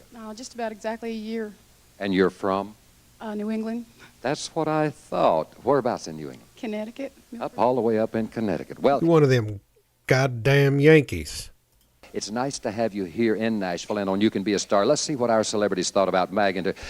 John, what do you think of Maggie? Well, I think she's doing all right. She's coming right along. And I gave her a 390 here. 390 points. All right. Now you're off to a real good start. And Miss Kitty Wells, what do you think of Well, Maggie? I think she has potentials, and she just keeps in there pitching. She can go a long ways in the music business. And you gave her? I gave her a 405. 400. Oh, 405. 105. Now, that's awfully close to what we had a while ago. Buddy Killen? I like the way she projects. She puts a lot into her singing, and I think she, like most of them, she needs to find her own song instead of somebody else's, and work on your style a little bit more. And I you give gave her a 395. 395 points. 395. That's right. You suck. Maggie, for a total of 1,190 points. That's great. Oh, my goodness. Do you know you're only 10 points from being in the lead right now, Maggie? So if You're almost in second place. Get out of here, you fucker! If you'll go back here and sit down. You're hard. Are you all right? Well, you go back there and sit down and relax a minute, because we don't want you to pass out right here on You Can Be a Star. We've got Maggie Carlton with 1,190 points. We've Pass out. Pass got out. Barry Johnson with 1,200 points. So we're awfully close. We're going to get to our third contestant in just a minute, but right now, where is Richard? There he is, Richard. Here I am, big boy. I'm sitting out here with one of the prettiest things I have seen in a long time. Your name is? Angela Womack. Angela, pleasure to have you here. Now, like so many people, Angela wants to be a star, and the audience is as good a place to start as anywhere else. She's going to... We're gonna. I mean, she's cute. I don't know if she's Plump Babe worthy, but she's cute. You know, random audience member. tell us a joke. If the audience laughs... The dress isn't doing her any favors. She gets a T-shirt. If the audience doesn't laugh, I hate to think of the consequences. Here we go, everybody. Go, Angela. Okay, why did the elephant sit on the marshmallow? Anybody know? I'll ask them that. You just sit there. You do that. Okay, why did the elephant sit on the fucking marshmallow? Okay. That part, Alpha. She wants to know why the elephant sat on the marshmallow. No, they don't look like... No, nobody looks like they know. Okay, Angela, here it is for the T-shirt. Okay, y'all ready? So he wouldn't fall in the hot chocolate.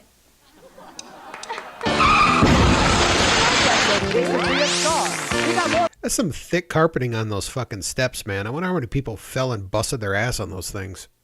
We're going to try and be stars right after this. Thank you. I mean, like,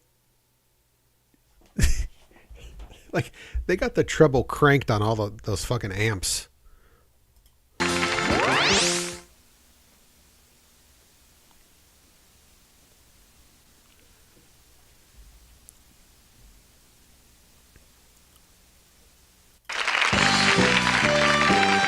Yeah, that. You're right. That's far too much drums for what we got going on here.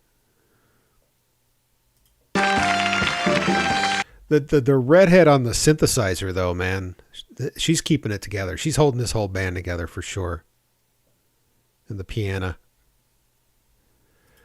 Welcome back in, everybody. Richard, Piano. I guess you've got more people sitting out in the audience that can be stars than we've got here on stage. Well, I don't know that I have more, but I certainly have a lot of them. While we were in the commercial break, somebody stopped me and said, I've got a song. You got to get it to John Hartford. I want him to put it on his next album. He said, she was so ugly, she made my cat bark. What do you think? John, you want to do that on your next... You don't look like he wants to do it. He's not too excited about that, is he? Not. Well, he's got a career to protect. Oh, yes, he does, doesn't he, with the washing machine and Gentle on My Mind and all. We've got Barry Johnson with 1,200 points. We've got Maggie Carlton with 1,190. Now I'm ready to put our next group together. And can I call them a group? What is it? Double your pleasure, double your fun. Here is two boys. Ladies and gentlemen. No, oh, shit. From Pineville, Kentucky, Doug and Steve Williams. I hate this already. Okay, here we go.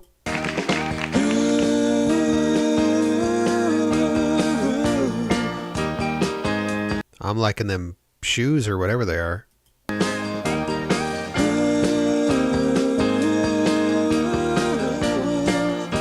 shit. Traveling down this dark and lonesome road, stopping at every one hick town I know, looking for a midnight lady to be mine. Shit. To relieve me of the woman that I left behind. Fuck you! Ooh, don't wanna let her go. Do it over, buddy.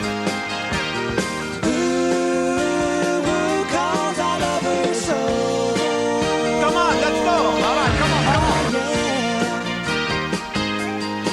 Well, she's an all-around downtown good-looking woman to me. All she has to do is snap her fingers and then kiss her feet. Yeah. She acts like a lady, but still has a lust in her eyes. But when it comes for a change, she's quick in saying goodbye. I'd jump his bones. Ooh, don't wanna let her go. Ooh, 'cause I love her so. Ah, yeah. Don't wanna let her go. Don't wanna let her go. 'Cause I love her so. Don't wanna let Get out of here, you fucker! her go. Don't wanna let her go. 'Cause I love her so. Don't wanna let her go. Don't wanna let her go. Don't wanna let her go. Don't wanna let her go. Don't wanna let her go. Don't wanna let her go. 'Cause I love her so. Is this really a country song though? It's very it's very poppy.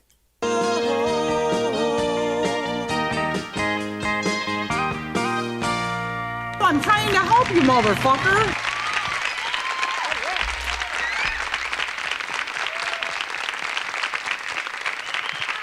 Doug and Steve Williams. Boys, come on down. Very bubblegummy. Very bubblegum poppy fucking shit. Both of you might as well just step on down off the stage here because I can talk to you better down here than I can. You fellas are from Pineville, Kentucky, right? That is where, what did you say? That's where Mama and Daddy lives? Well, father, yeah, mostly. Get your microphone up there where you can talk into That's my daddy. Come on, get up in there. Come on, get up there and talk, you shithead. so we can all hear you. You're both, you're twins. Yes. You're married? I never would have guessed it. So I'm married and I've got a little boy there, 8 months old. Oh, you do, and they are here in the audience with us. Well, great. Let's see what our celebrities It's just one chick. They both married her. It's Kentucky. You can get away with that. have thought about Doug and Steve Williams. John, what do you think about our duo here? Well, I think they got it all. I think they got looks, they got a good original. Did you write that song yourself? I think they got a good original song, good delivery, and the whole thing. And I gave them a 450. 450 points. Oh, my goodness. That's quite a start here. Miss Kitty Wells? Well, I think they have great harmony and they're very professional in their singing, and I gave them a 450. 450 also. That's all. Whoa, they like them. 900 points. Now we go to Mr. Buddy Killen. They've been reading my mind over here. I watched them and I felt that they had it all too. I think that they got great potential. Yeah, I can make a quick buck off these shitheads. And because of that, I gave them 470. 470 for a total Oh man, these guys got it. 1,370 points, boys. That is fantastic. All right. You are quite a ways in the lead right now. Doug and Steve Williams, 1,370 points. Fellas, go back and relax and enjoy it for just a few minutes. And we're going to come back here in just a little while. We will tell you all about who our winner is. But in the meantime, I'm looking for Richard, and there he is. Hello, Richard. I'm out here, Jim Ed, and Ah, I've got somebody shit. right here who doesn't really know what we're going to do. Wait, we got a fucking corrections officer down here. What's your name? Joby Corn. Joby Corn. You're the second Joby Corn I've met. Do you know that? Really? Can you believe No. that I know another Joby Corn? When did you make Sold the him other one?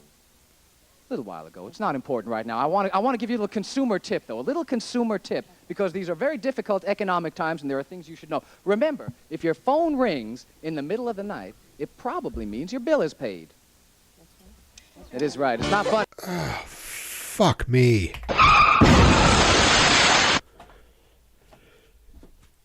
But it's right.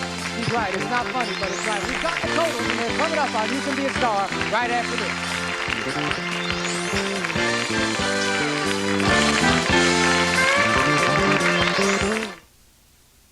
That bass player is killing it, though. Very melodic.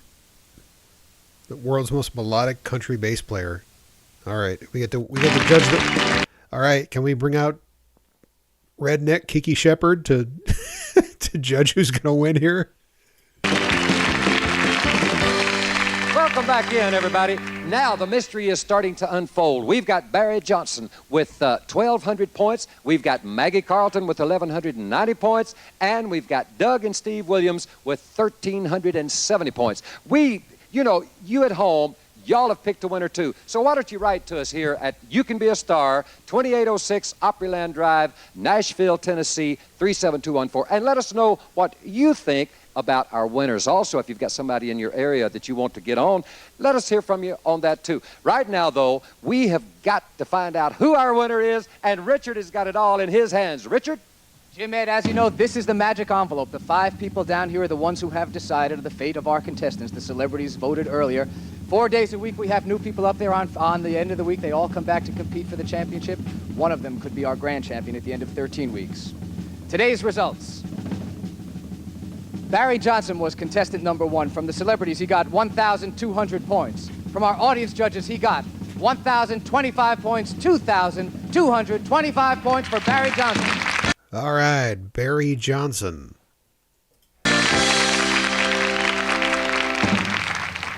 Maggie Carlton was our second competitor today. She had 1,190 points from the celebrities. From our audience judges, she got 985 points, 2,175 for Maggie Carlton. She don't look happy there. She's like, shit. Dried out my hair for nothing. And then we had the... She kind of looks like white trash E.G. Daily. For Maggie Carlton.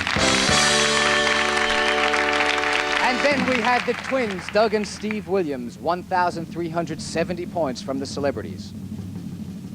1,395 points from the audience, 2,765 points for Doug and Steve Williams. And the winner is... Double trouble. Doug and Steve Williams. That's fantastic, boys. Come on down here with me, and let's say goodbye to everybody. But invite them to join us tomorrow and every week on You Can Be a Star. Also, thanks to our celebrities, John, Kitty, and Buddy. We will see you tomorrow. Bye-bye, everybody.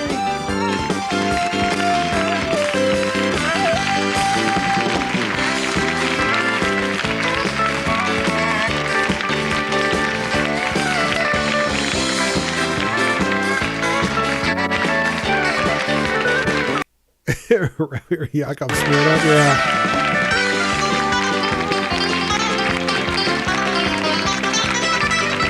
I hate that tone, but I like the playing.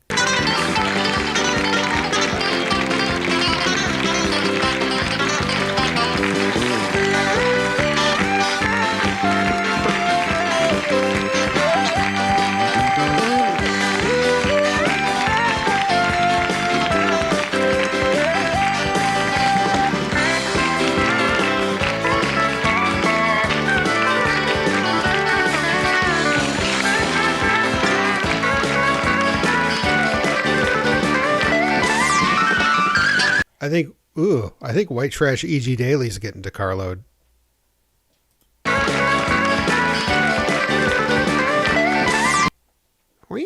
That fucking tone, man. What the fuck is it with the fucking steel guitars sounded like so piercing?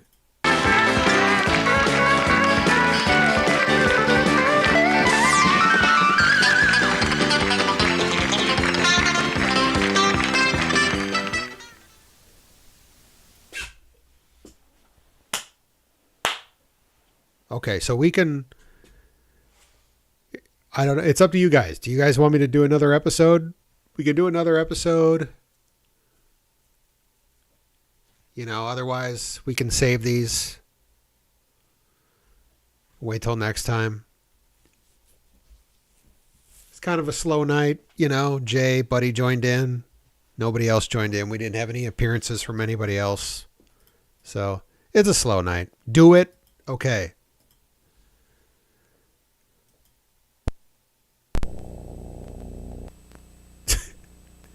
So there's this thing right here. I don't know if you guys can see this. No, let me zoom it. I'm not going to play this. It's 2 hours long. You Can Be a Star 1985 was a contest hosted by the Nashville Network supporters McLean Hunter Cable. This competition was held at JR's Bars in London, Ontario. This is like some local shit. There is a house. I'll have to play this another time. Yeah, the world's most melodic country bass player here. Wait, I got to see this. John Landis on bass here. Hold on. Don't want you under my roof with Is that a Jocko signature bass? your 86 proof, watered down till it tastes like tea. You're gonna pull my string, make it the real thing for me. And I remember old Elvis, but he forgot to remember to forget. And when young Johnny Cash hadn't seen the side of that a big river yet. And when sun was more than daylight shining on Memphis, Tennessee. When Luther and Lewis was picking and singing them songs for me, 'cause I want the real thing. Make it the real thing. Make it loud and they'll make you. Didn't when he would switch over to fretted, wouldn't he use a maple board? Proud of the songs they sing. I don't want you under my roof with your 86 proof, watered down till it tastes like tea. You're gonna pull my string, make it the real thing for me. Here's CW on the pedal steel.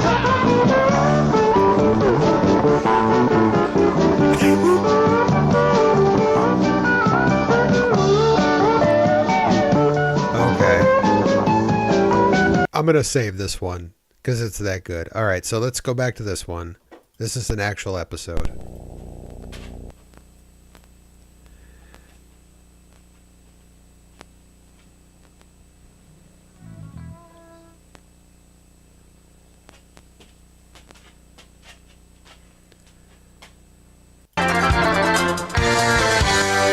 This is Heather Taylor, a DJ from Sarasota, Florida. She's here to face Randy Gibson, a banker from... He just borrowed people's stuff. Yeah. Yeah, you're right. Yeah, because he would just... yeah, he would just play whatever. Somebody gave him something, he just play it. Sherman, Texas. And Laurie Duke from Tulsa, Oklahoma. The object to win a major recording contract, an appearance on the Grand Ole Opry, and a Firebush. lot more on You Can Be a Star. And now, here's the host of You Can Be a Star, Jim A. Brown.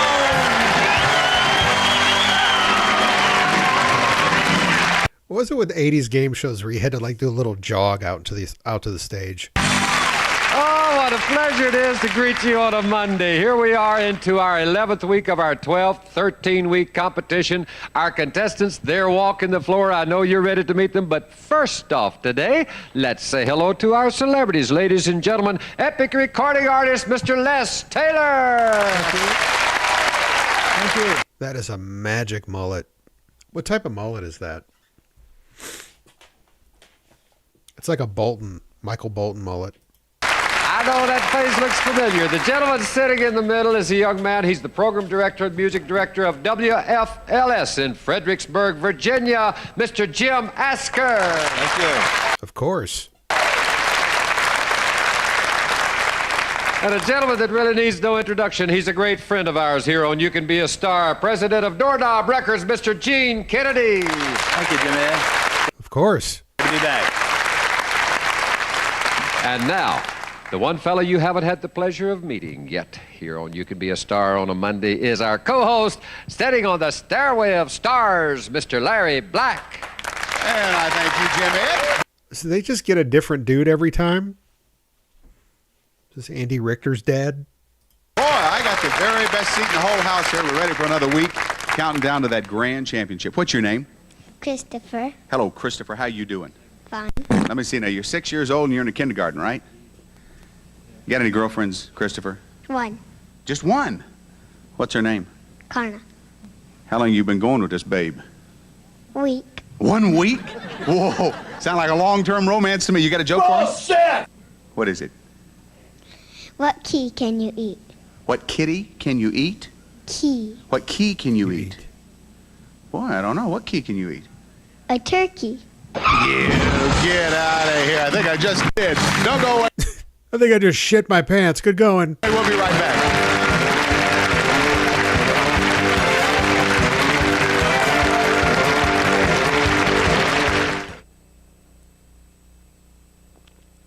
This show's awesome. I love this show. I want all of the episodes. Because it's good and it doesn't set off the YouTube filter. Because nobody gives a shit about this show. Do it each day, Monday through Thursday. We have our 3 contestants from around the country performing right here. We have our 3 celebrities. They can give each contestant up to 500 points each for a total of 1,500 points. We have 5 audience judges. They're new this week. Did you notice that? You know, you haven't seen any of them here before, have you? I know that. They even change clothes. I know that. They could give each contestant up to 300 points each for a total of 1,500. At the end of 4 days, we bring the daily winners back for the weekly championship. At the end of 12 weeks, bring all the weekly champions back for the grand championship week, and that winner walks away with his very own major label recording contract with that first release on Capitol Records, an appearance on the Grand Oh, apparently this is Randy Gibson's appearance. Ole Opry. $10,000 in cash, a Casio keyboard, a Kimball upright piano, a Song Tech recording system, a Gibson mandolin, banjo, and Les Paul guitar, a Yamaha keyboard, plus other appearances right here on TNN. Yes, sir. Yeah, I'm sure it wasn't like factory seconds either. Here we go with our first contestant from Sarasota, Florida. Here is Heather Taylor. All right, Heather. Come on, Heather.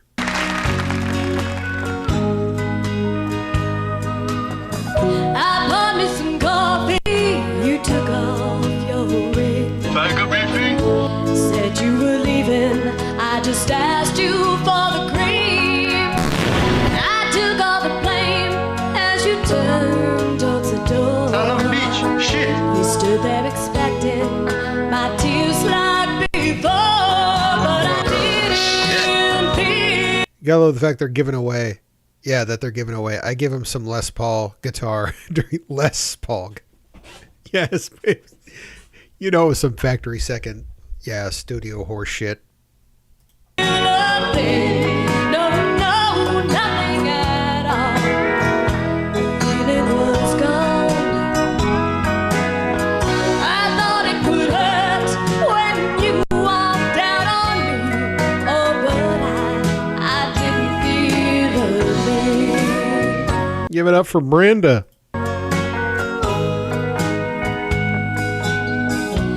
I was afraid of heartache and goodbyes. I wasn't sure that I could survive. I should be sorry love turned out this way. I searched my heart, but I couldn't find the pain. I looked for the good times to outweigh the. I'm not impressed with her. I'm not feeling this whatsoever. I don't know about you guys. I'm just not feeling it. It's too pitchy. Bad, but I can't remember the good times that we've had. I thought that I had trouble with love.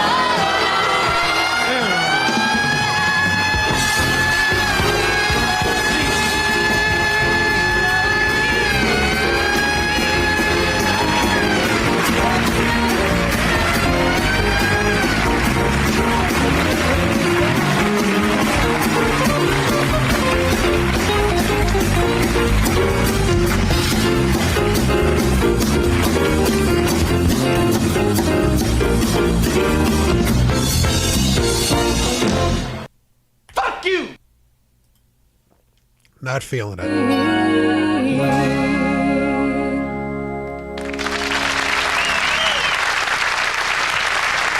Kathy? That's great. Heather. Miss Heather Taylor. You are... Did he say Kathy? Wait, no, go back. He called her Kathy. Kathy? That's great. Heather. He called her Kathy. Kathy, Heather, sure, okay. Same thing. Miss Heather Taylor. You are a disc jockey. Sure am. Yeah. How long you been doing that? Not real long, just about 5 months. 5 months. Did you do this out of college or something? No, it's a long story, but let's just say that I walked up and asked them, and they said, you can have the job. They tried me out, and they liked me, and they put me full-time within a month.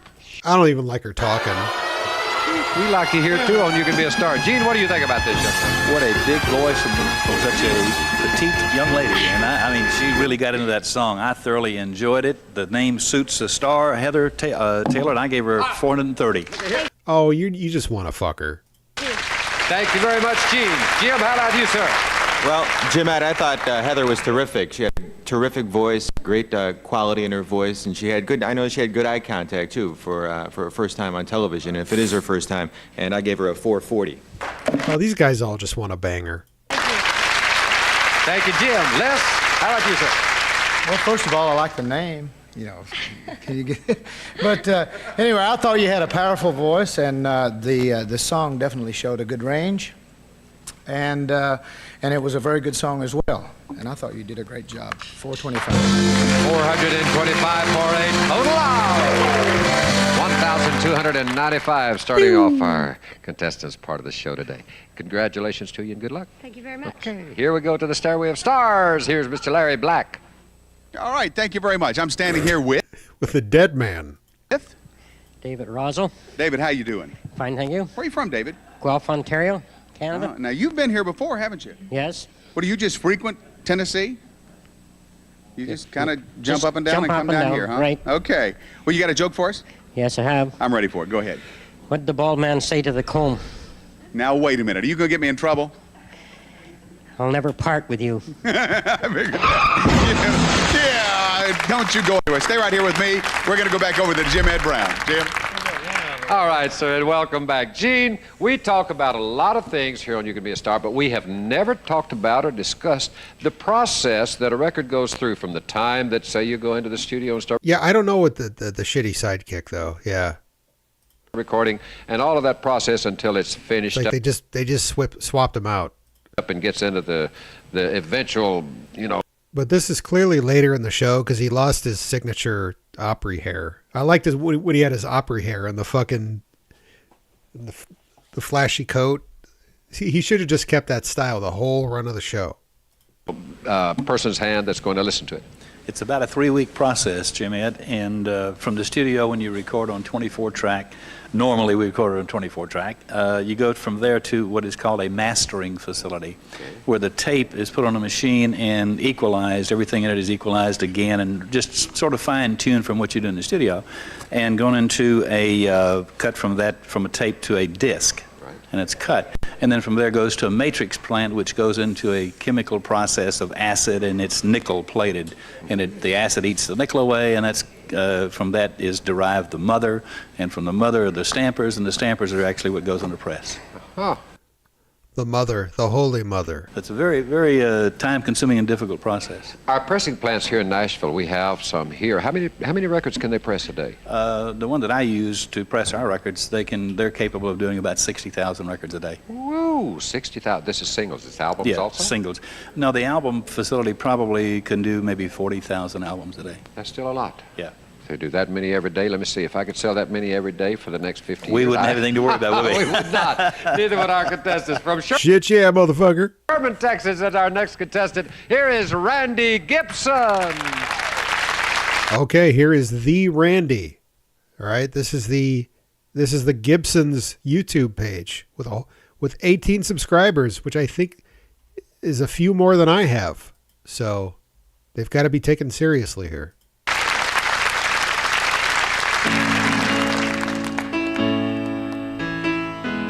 Oh, this is some pop country horse shit right here. Look at that fucking vest and this fucking, no, it's not popped, but it's a collar. It's a collar. Oh, what did you think I would do at this moment? Nope. When you're standing before me, tears in your eyes, trying so hard to tell me. I don't like it.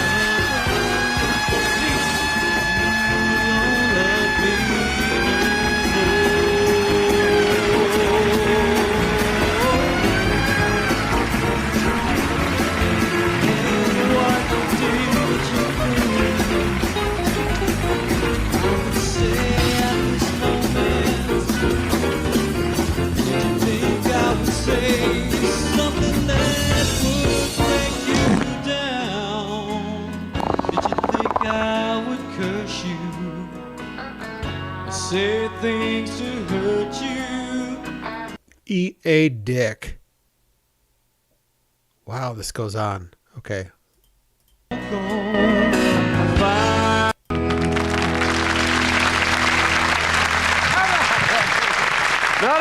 don't you. Randy, you can't leave yet. You got to spend a little bit of time over here with me. You have just got out of the Army, right? That's right, Jimmy. About 6 months ago. 6 months ago, and you were Maybe you should have stayed in. over in Germany, right? That's right. I bet you enjoyed it over there. I love Germany. I wasn't too crazy about the Army, but I love Germany. You love Germany. You got to play in a band over there and sing something. Yes, I played with 4 German guys, and we just had a great time. They were all musicians? Yeah. No, they weren't. Shithead. They all played... Sing harmony with you? Yeah. How is country over there? It's great. They love Johnny Cash, and they love the old country especially. Hank Williams. Good. Very good. Gene, what do you think about this young man? Jimmy, I wished I had been... You played a gig out here and played that shit tune with some dude. It was the last time I played with him. in Germany with him because they do love country music over there. Randy, I think you need to limber up a little bit. You got a beautiful voice, man, and you got good control of it. Just need to limber up a little bit on stage. I'll give you 400. All right. Thank you, Gene. Jim, how about you, sir? Well, I think Randy did a great job on this song. I think it's tough to do a song like this that we've heard so many times, and I agree that once you loosen up, you're going to be even better, and I gave you a 410. Thank you. Les, how about you, sir? Well, I agree with Gene. He looked a little bit tense, but that's a hard song to sing.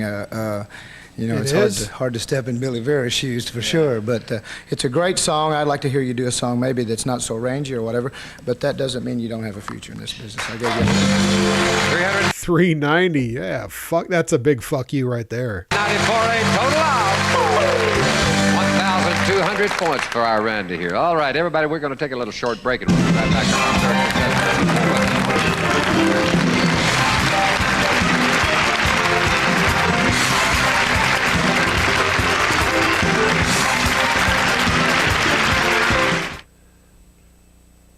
Okay.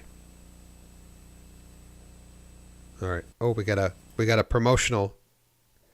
Guests of the You Can Be a Star stayed at the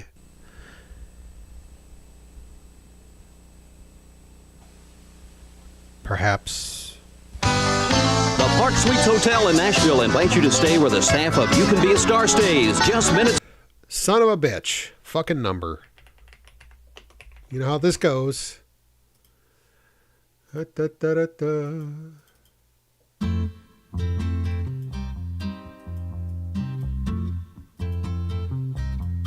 All right. 1-800-432 Sarah, which is 7272.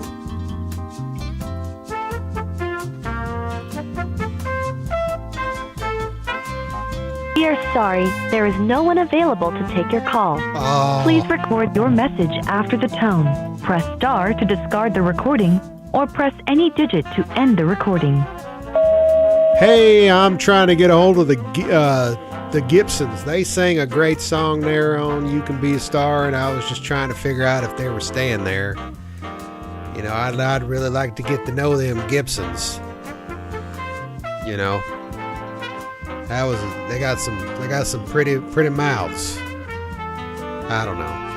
I don't even know what I'm leaving a message to. What the fuck is this? Anyway. Too late in the show to be coming up with creative shit. From Opryland and the airport and home of Aviator's Night Spot, the Park Suites Hotel, Nashville's exciting place to be. Call 1-800-432-SARA for reservations.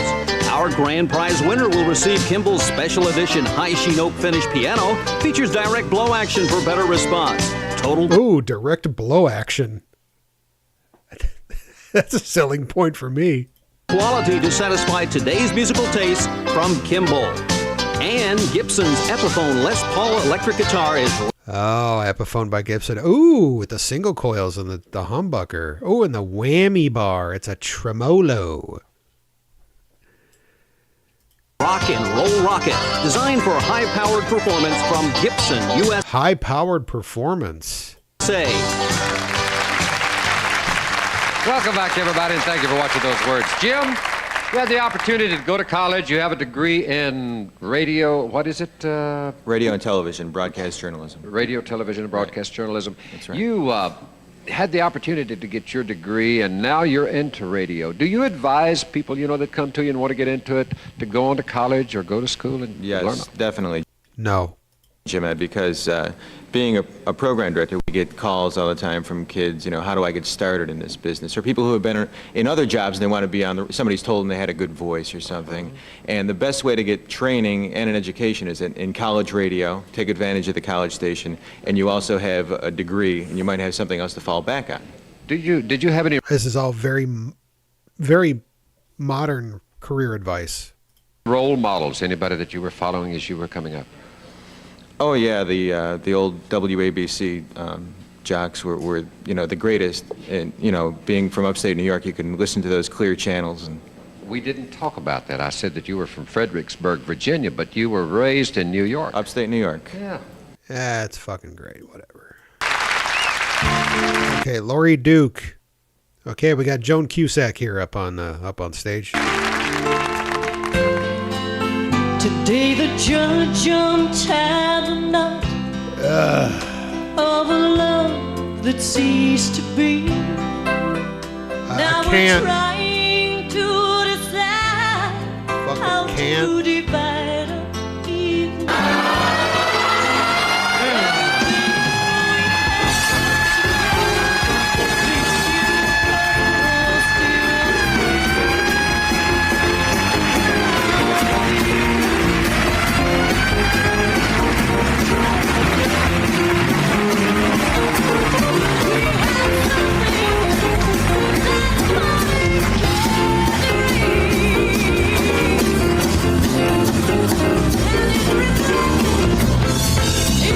Get out of here, you fucker! Now you're wondering if we've left behind a love can't replace.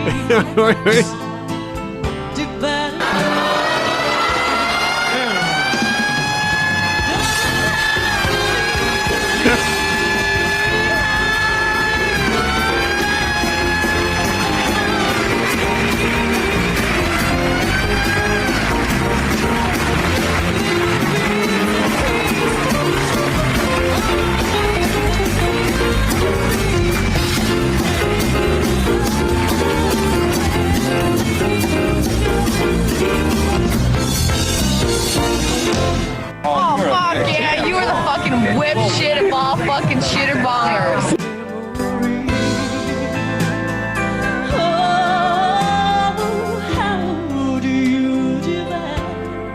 God, she's fucking dog shit. Quit flying in my mouth.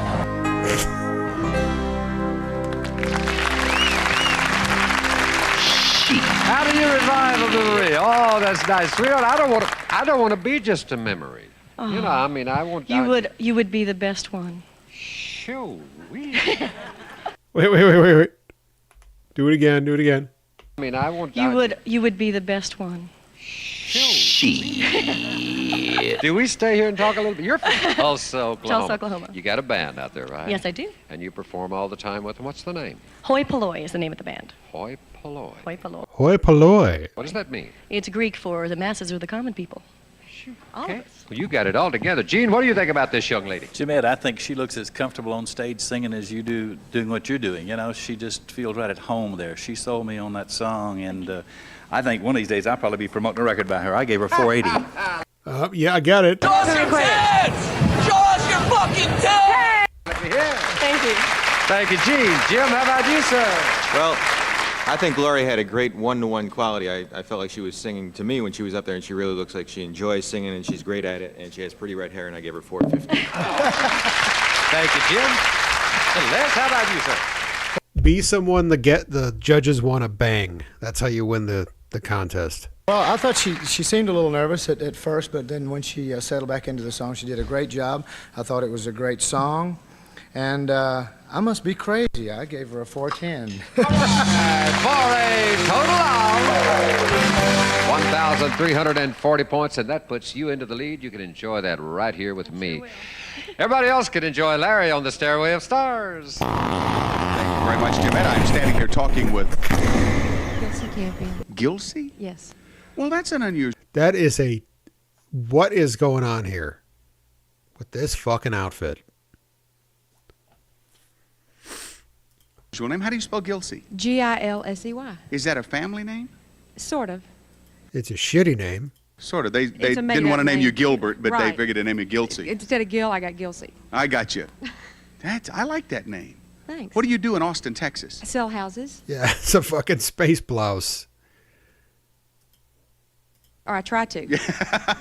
That means you must be a realtor type thing, Yes, huh? that's Well, right. that's great. And you came here just to sing on these Just to stairways. be here to sing on the stairway. Whoa, we're ready. What you going to sing? 7 Lonely Days. All right, we got 'em. Hit it, guys. 7 lonely days make one lonely week. 7 lonely nights. You know what? She wins. Give it to her. I could listen to that. Fucking space. Give it to fucking Gilsey Space Blouse. Make one lonely me. Ever since the time you told me we were through. 7 lonely days I cried and I cried for you. Oh my darling, you're crying. Boo. Gilsey, you keep singing. We'll be right back. There's no use in denying. I'm gonna give the fucking competition to Gilsey Space Blouse. She's got it. Cried for you. It was your favorite pastime. Do do do do do do. That was catchy, man. I could swing to that.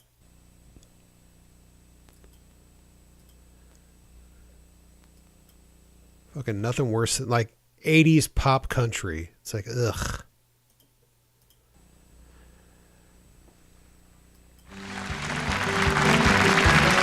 Welcome in, everybody. In a couple of days, in fact, what is it? I guess about a week and a half, something like that. We're going to be into our... I'm glad it's not over 10, because you'd have to pull your shoes off, wouldn't you? We're going to be into our grand championship week, where that winner's going to walk away with $10,000 in cash, an appearance on the Super Bowl Opry, major label recording contract, a whole bunch of stuff. Over $50,000 worth of cash and prizes. Yep. One of these contestants today is going into our weekly, and maybe all the way. Let's find out which one is going. All right, are you ready? Ready. Heather Taylor had 1,295 points from our celebrity. And our audience judges gave Heather 1,200 points for a grand total of 2,495 points. All right, 2,490 points for the fucking prom queen. Randy Gibson at 1,200 points from our celebrities. And our audience judges gave Randy 1,030 points for a grand total of 2,230 points. You suck shit. Laurie Duke had 1,340 points from our celebrities. Our audience judges gave Lori 1,255 points for a grand total of 2,595 points. Really? The winner is Lori. They gave it to Firebush? Duke. Come on, Lori. You can do it right there. Laurie Duke. Congratulations to you. Thank you. Well, I'll tell you what, that is flaming hair, isn't it? Yes. I like red. I don't care what color it is. Congratulations to you, Thank you young very lady. much. You are now into the weekly championship, and it's the 11th week here. You've got everything ready. Yeah, I mean, I don't know. I would have given it to Space Blouse, but, you know, I know she wasn't technically a contestant. By the way, these guys are getting real close to her. You notice that?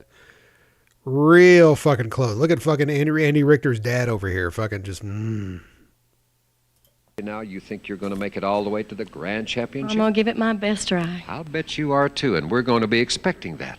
Thank you so much for being with us today on You Can Be a Star. We will see you tomorrow for more. Stay with us.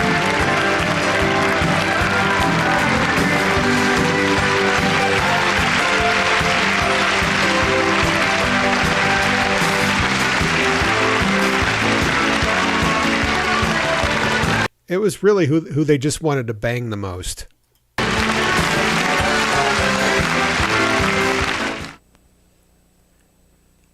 And then literally just silence. Just literally. Are there any comments? Way to go, Randy. Love the performance. You killed it. A true Gibson. You fucking blew it. A true Gibson. All right. So Buddy left some voicemails earlier in the week. So let's wait. Let's play both of them.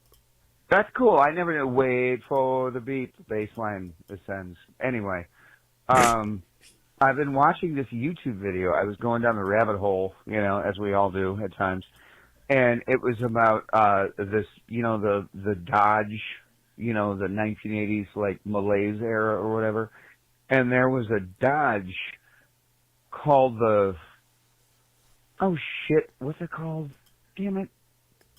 Oh, the Murata. Yeah, it's the Dodge Murata.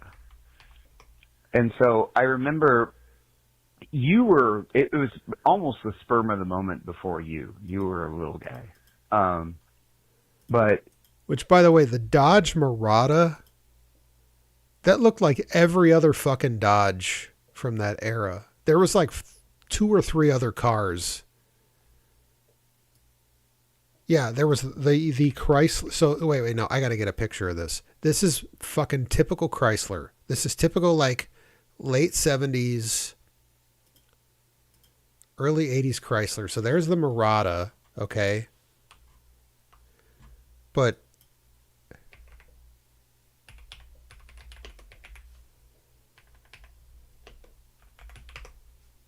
here's the thing, though. Here's the Chrysler Cordoba from the early 80s. It's the same fucking car. Right? There's the Murata. There's the fucking Cordoba. It's the same fucking car. One's a Chrysler and one's a Dodge. Dad worked at that dealership at that Broadway Dodge over there. So he worked over there as a salesman, but he always got to drive the demos home every weekend. So there was like a different one, you know, like every weekend or every other weekend. It was just like a different car. And it was just like, oh, yeah, cool. And one of them was the fucking whatever the car's called, the Murata or whatever. And the next day, he has to go on a radio show to, like, sing with his fucking barbershop quartet. This is where the story takes a hard right. So I'm like, you know, like, you know, and I only know this because like, I'm like barely fucking 7 years old, and my mom's like, yeah, I'm like, okay, you know. So I, you know, hang around the house, and we're listening to the AM radio, and we're hearing my dad singing, or our dad, like, singing barbershop quartet shit, and we're like, yeah, this is awesome. You know, this is great. So I go in the garage of that old house on Indian Trail, and I go outside with one of those big-ass fucking, like, almost like spray can permanent markers, you know, like it's got a giant fucking you know, like angular Hitler mustache. Like, it's huge. A Magnum 44 marker. And I just get on top of this white Dodge Murata and just wipe this marker all over the trunk. Oh. Like I'm just free flowing, like an artist. So like I'm just drawing. Like I'm having a great time. I'm drawing clown noses and, googly eyes and all that shit. And I didn't think of anything of it. And like that shit doesn't leave, so I'm like, back then it doesn't leave. So I just went and put it back in the little canister in the coffee can in the garage, and I came in and I was like, okay, and then all of a sudden it was like, oh my. Okay, wait, part 2. Yeah, sorry, got cut off. But anyway, she was so pissed. Mom was so pissed, and she was like, oh man, your dad's going to have a field day with you when you get home, or when he gets home. So he probably got picked up from another barbershop buddy or whatever. He got dropped off, and he saw it right there, and he came unglued.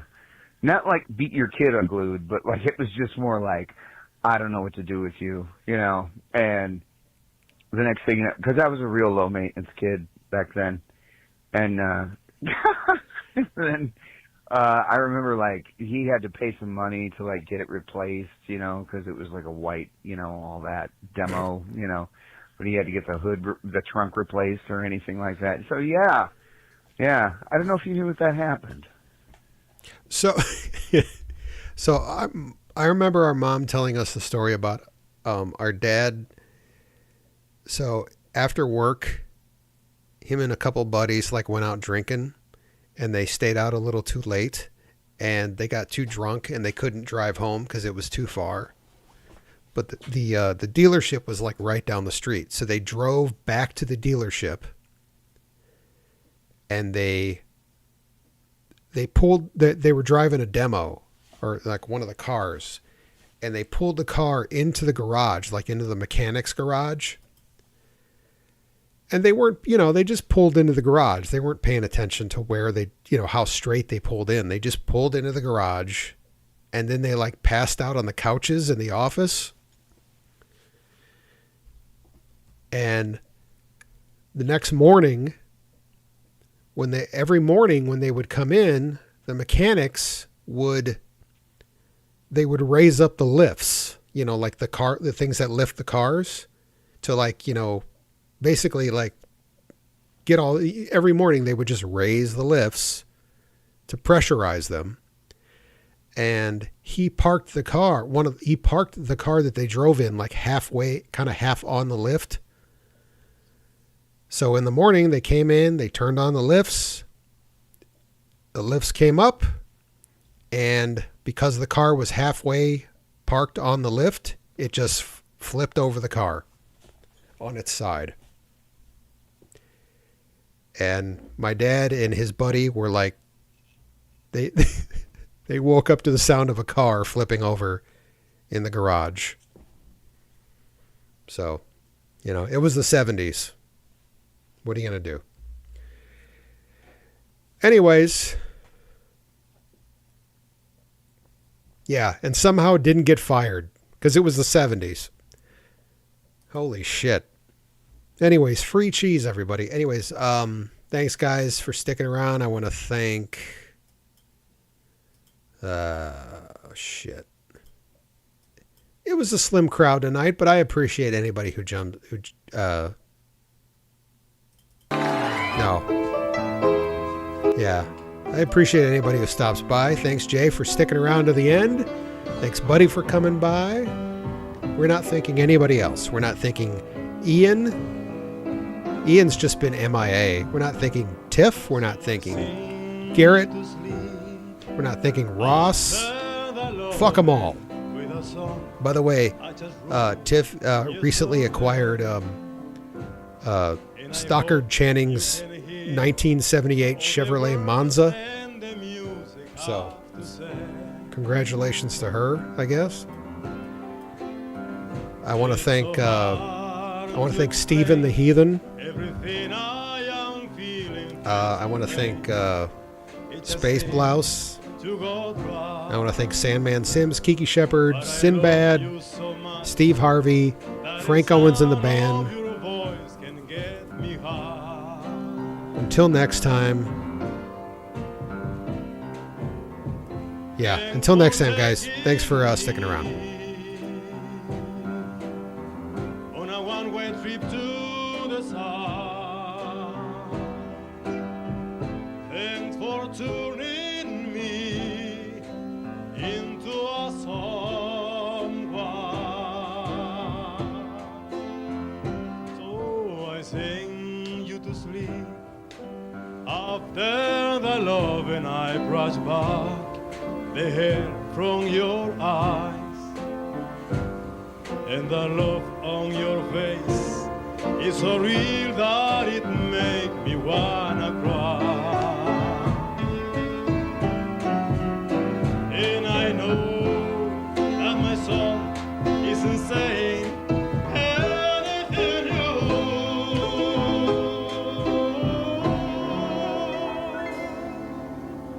Oh, but after the loving, I'm still in love with you. So I sing you to sleep.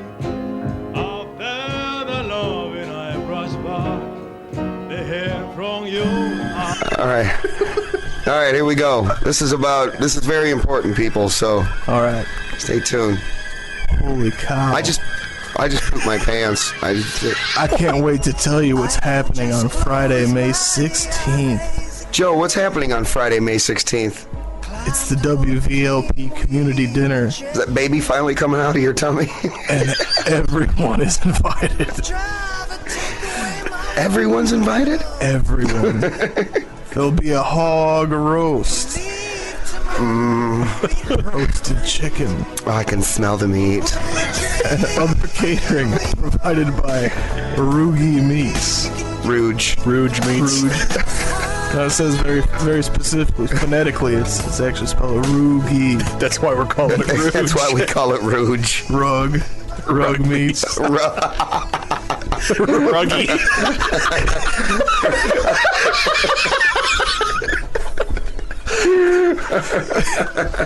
Vegetarian selections. Rug Meats.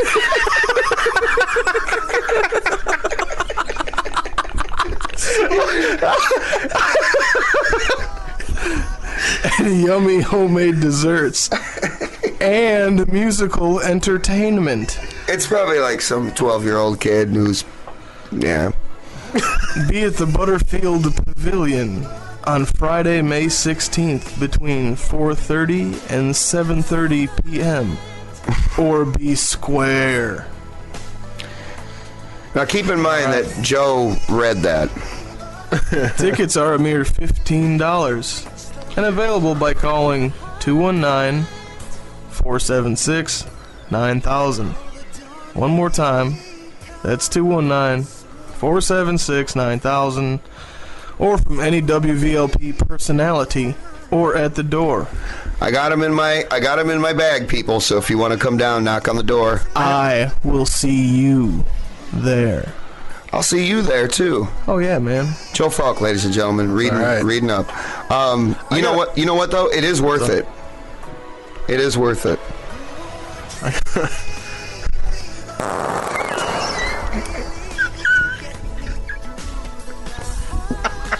It is worth it. It is worth it. It is worth it. Rouge Meats. It is Rug Meats.